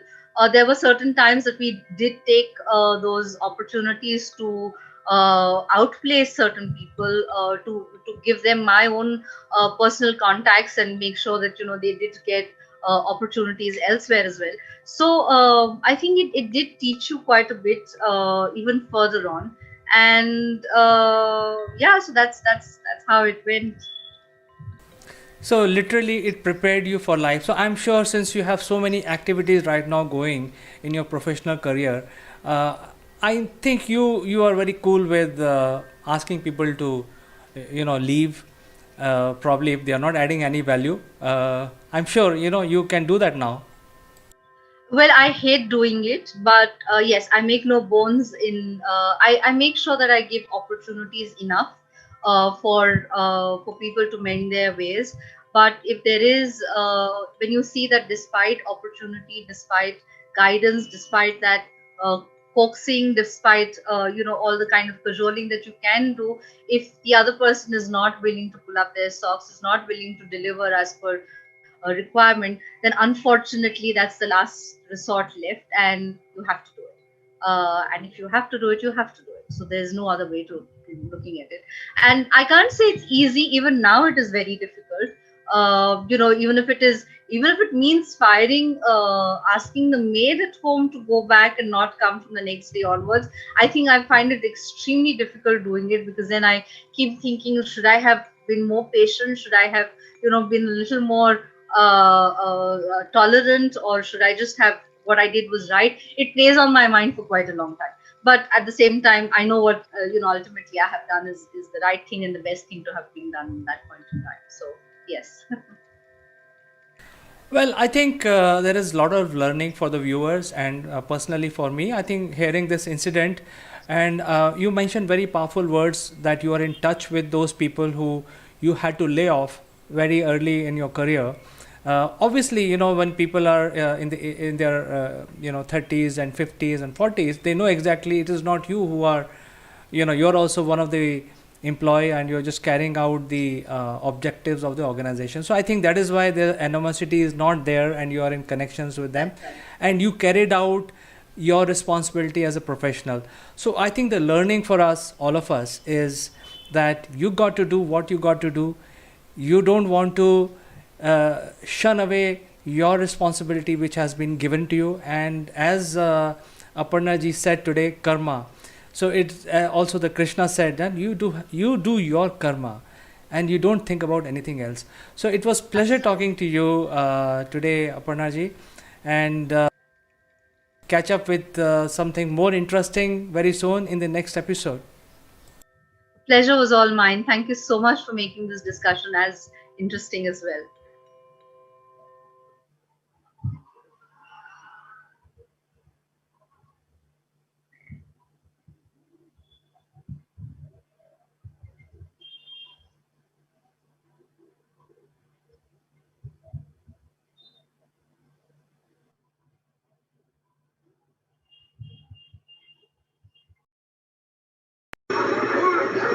Who let the dogs out?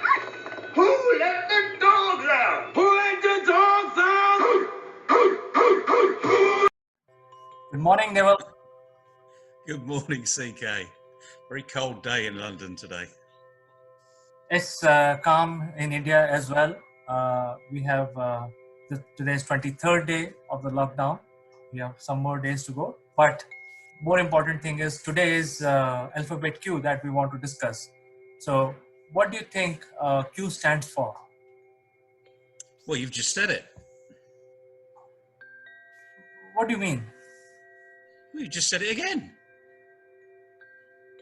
Come on, Neville. Don't play with me. Okay, I'm not going to play with you anymore. Q is for asking a question. Okay. It's as simple as that. And it's a question that comes up all the time. Business owners really should ask questions. And why is that? Well, we learn through asking questions. And we learn through asking the question after the question after the question. So let's explore why this happens. So you've got young children, haven't you? Oh yes, we have 2. There you go. So that was a very closed question. You've got young children, haven't you? And you came back with, yes, I have 2. So you gave me a bit more information there. And during the day, now your children are under lockdown, you see them all the day now. You can't avoid, despite being locked away in your study. One of the features of children is they ask lots of questions. So on an average day, what percentage of their day when you see them are they asking questions? So the children are always asking questions. I think they have 80% of their time they're asking questions for small little things. Everything they want to ask a question, because if the parent says, hey, do it, they feel empowered, so they do it. But 20% of the time they feel empowered themselves. So without asking 20% active for the 20% activity, they don't ask any question. So I would say 80% they're definitely asking questions. Yeah, and that's pretty typical, because even in the classroom they will ask questions. The teacher will say something and the kids will ask questions. But over time, the questioning stops. It slows down. And we know that happens because now let me ask you from a business point of view, just on average, how many people ask questions? Interestingly, Neville, the way you put it makes me introspect myself, and I really feel that nobody asks questions. In fact, if I have my discussions with my colleagues, my team, and even my clients, very few questions. It's like a job, somebody says, hey, do this. The answer expected from that thing is, okay. There are no questions asked, really. And so over time, and it's a feature of everyone around the world. This is not specific to any particular country or district. That's the way things happen. But it's the reason why it happens, which is really important. And the majority of the time is that when we're very young, we're thirsty for knowledge. We really want to know, even the simple things. They're pushing boundaries all the time. So when your kids ask you, I wonder if mum or dad are going to let me have this thing that I really want, and they come to you and they suggest something and you say, yeah, okay. They've pushed the boundary, It may be a really sugary treat that you think, well, under normal circumstances, no, but yeah, okay, they can have it now. They clock that up here and they know next time, what did they do to push the boundary? So they're going to push the boundary again. And we should be doing that in businesses each time, just pushing the boundary. So, but the way we push the boundary is to ask questions. And it doesn't matter how simple the question is or how difficult the question is, we need to ask it. Now, this requires a lot of openness, not being judgmental, because that's really easy. Because as soon as you start to get into these questions arena, so if I were to turn around and say, why aren't you achieving your results, CK? I mean, immediately I'm coming over as really aggressive and, argumentative and judgmental. How does that make you feel? I think a person like me would have handled these questions so many times in our own professional careers, and even at home. I think in a family also such questions arise. But I fully agree with you. There is a way to question, and there is a way to answer, and I think that's a technique that everyone should learn. And you're absolutely right. So you take the aggression out, take the finger pointing out, take the blame culture out, and ask very what I call third party questions. So this is, some people will say, work on the business. So imagine this isn't your business. So if you were to look at acquiring another business, you would have no judgment in your mind at all. You'd be saying, what are they doing here? How's that working? Is that a good fit? Immediately, you're asking questions. But as soon as you start to ask questions about your own business, oh, we screwed that up.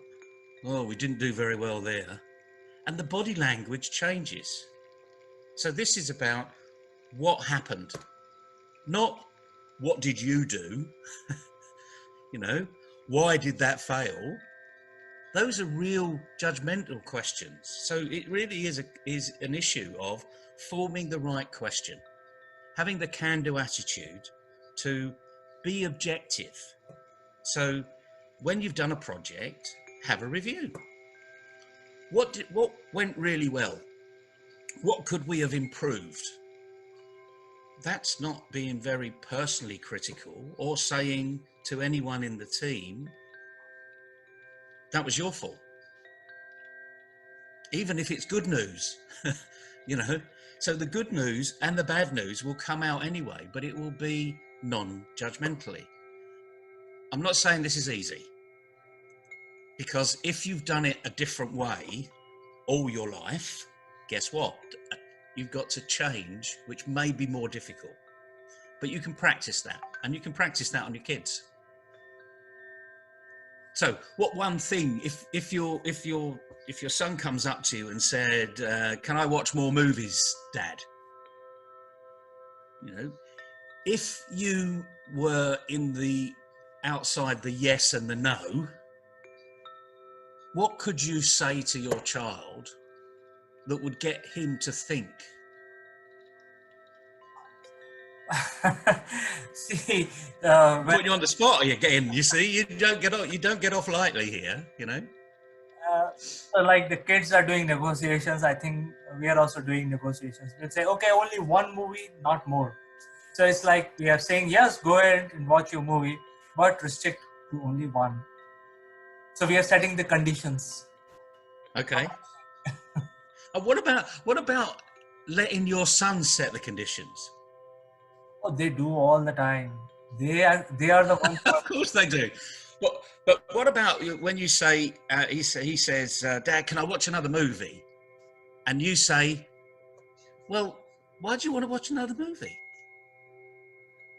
Immediately puts him on the back foot. He's a young child, But the point is, each time he's asking questions, he's always got a yes and no answer. Most kids do. Parents are like that all the time. It's yes and no, because we want to get rid of it. These aren't really important issues that we're dealing with all the time. If it's important, you might think about it a bit more. And parents will either say, well, maybe.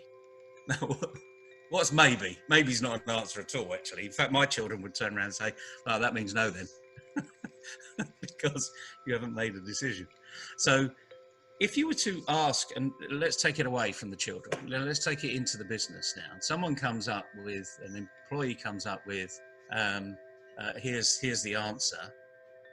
You could actually turn around and say, well, what does it mean then? Really simple, Now you've done the project, what does it mean?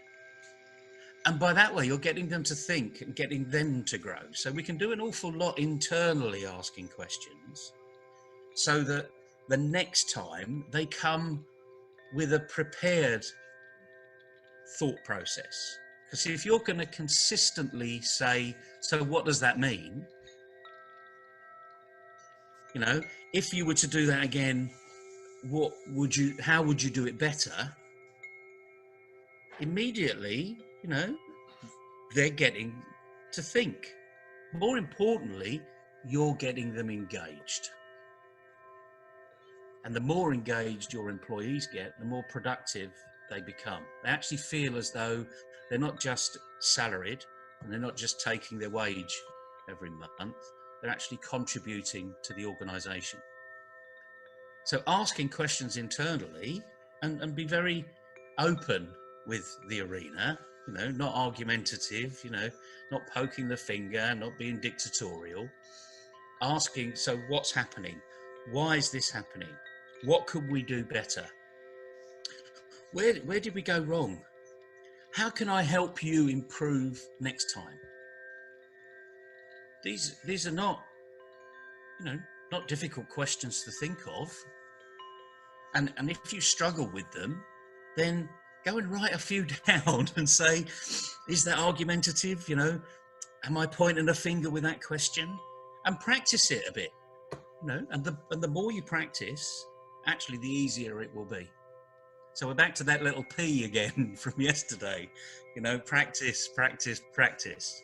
And it's the right practice that makes perfect. So practice these questions.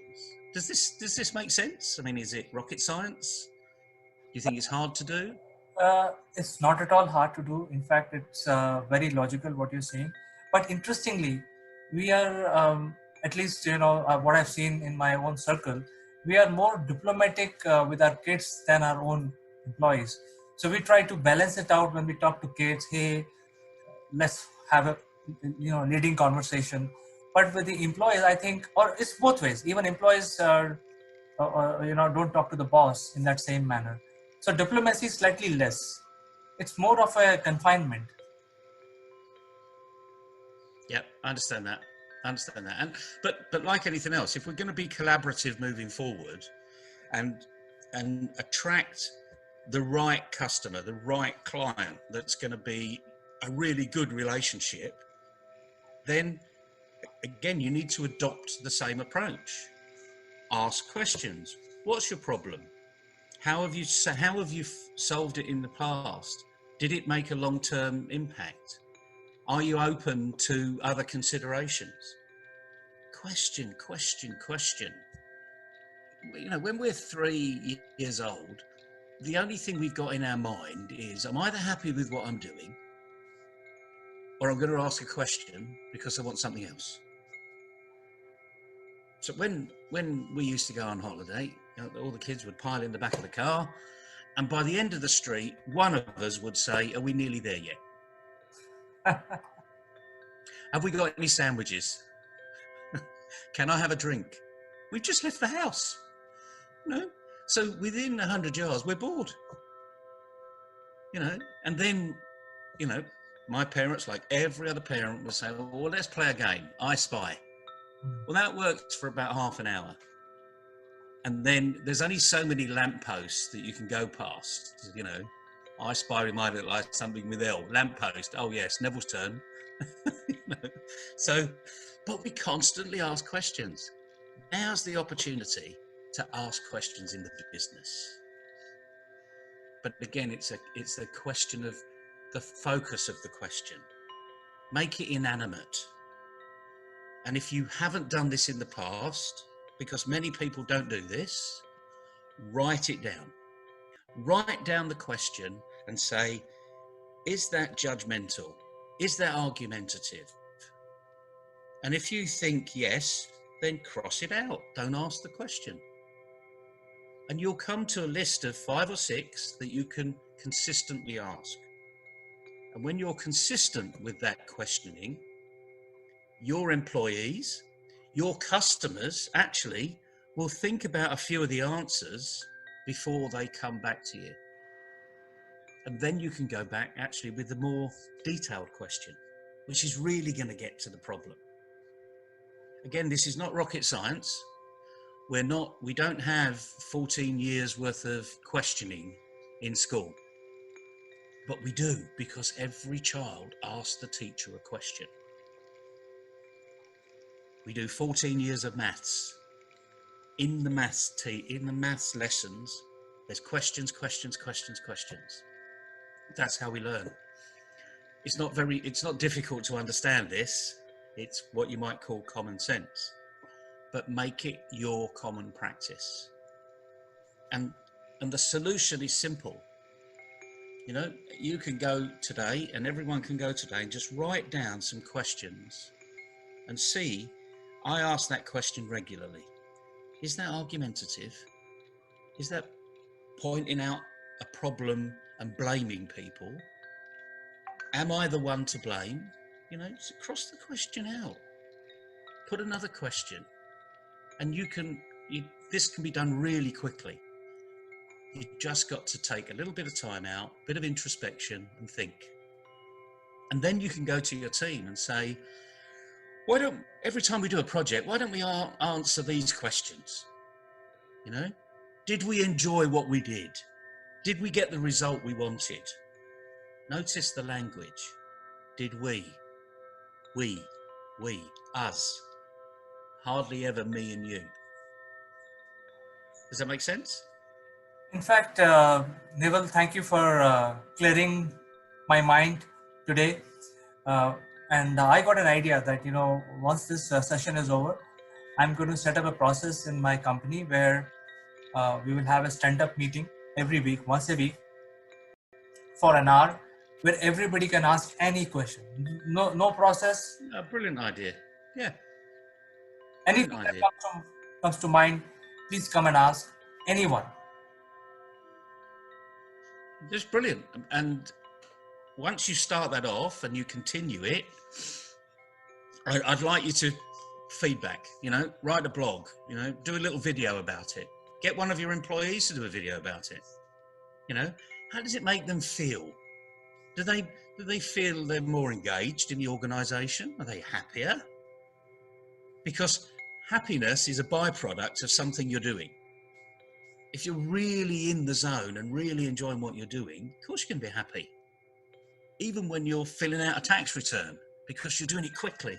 That makes me very happy because I can get the rubbish out of the way quickly and get on to more important things. So I think that's a fantastic idea, you know, and you've now said it and it's been recorded and you're going to put it out there. So now your employees are going to say, CK said this, we're going to make it happen. Oh, definitely. So we will set up this as a process because that's the whole point on, you know, discussing these things. If we can't practice it, what's the point? So I'm absolutely practice. Absolutely. So, Q, you started off asking questions. We're going to finish asking a question to everybody. What are you going to do?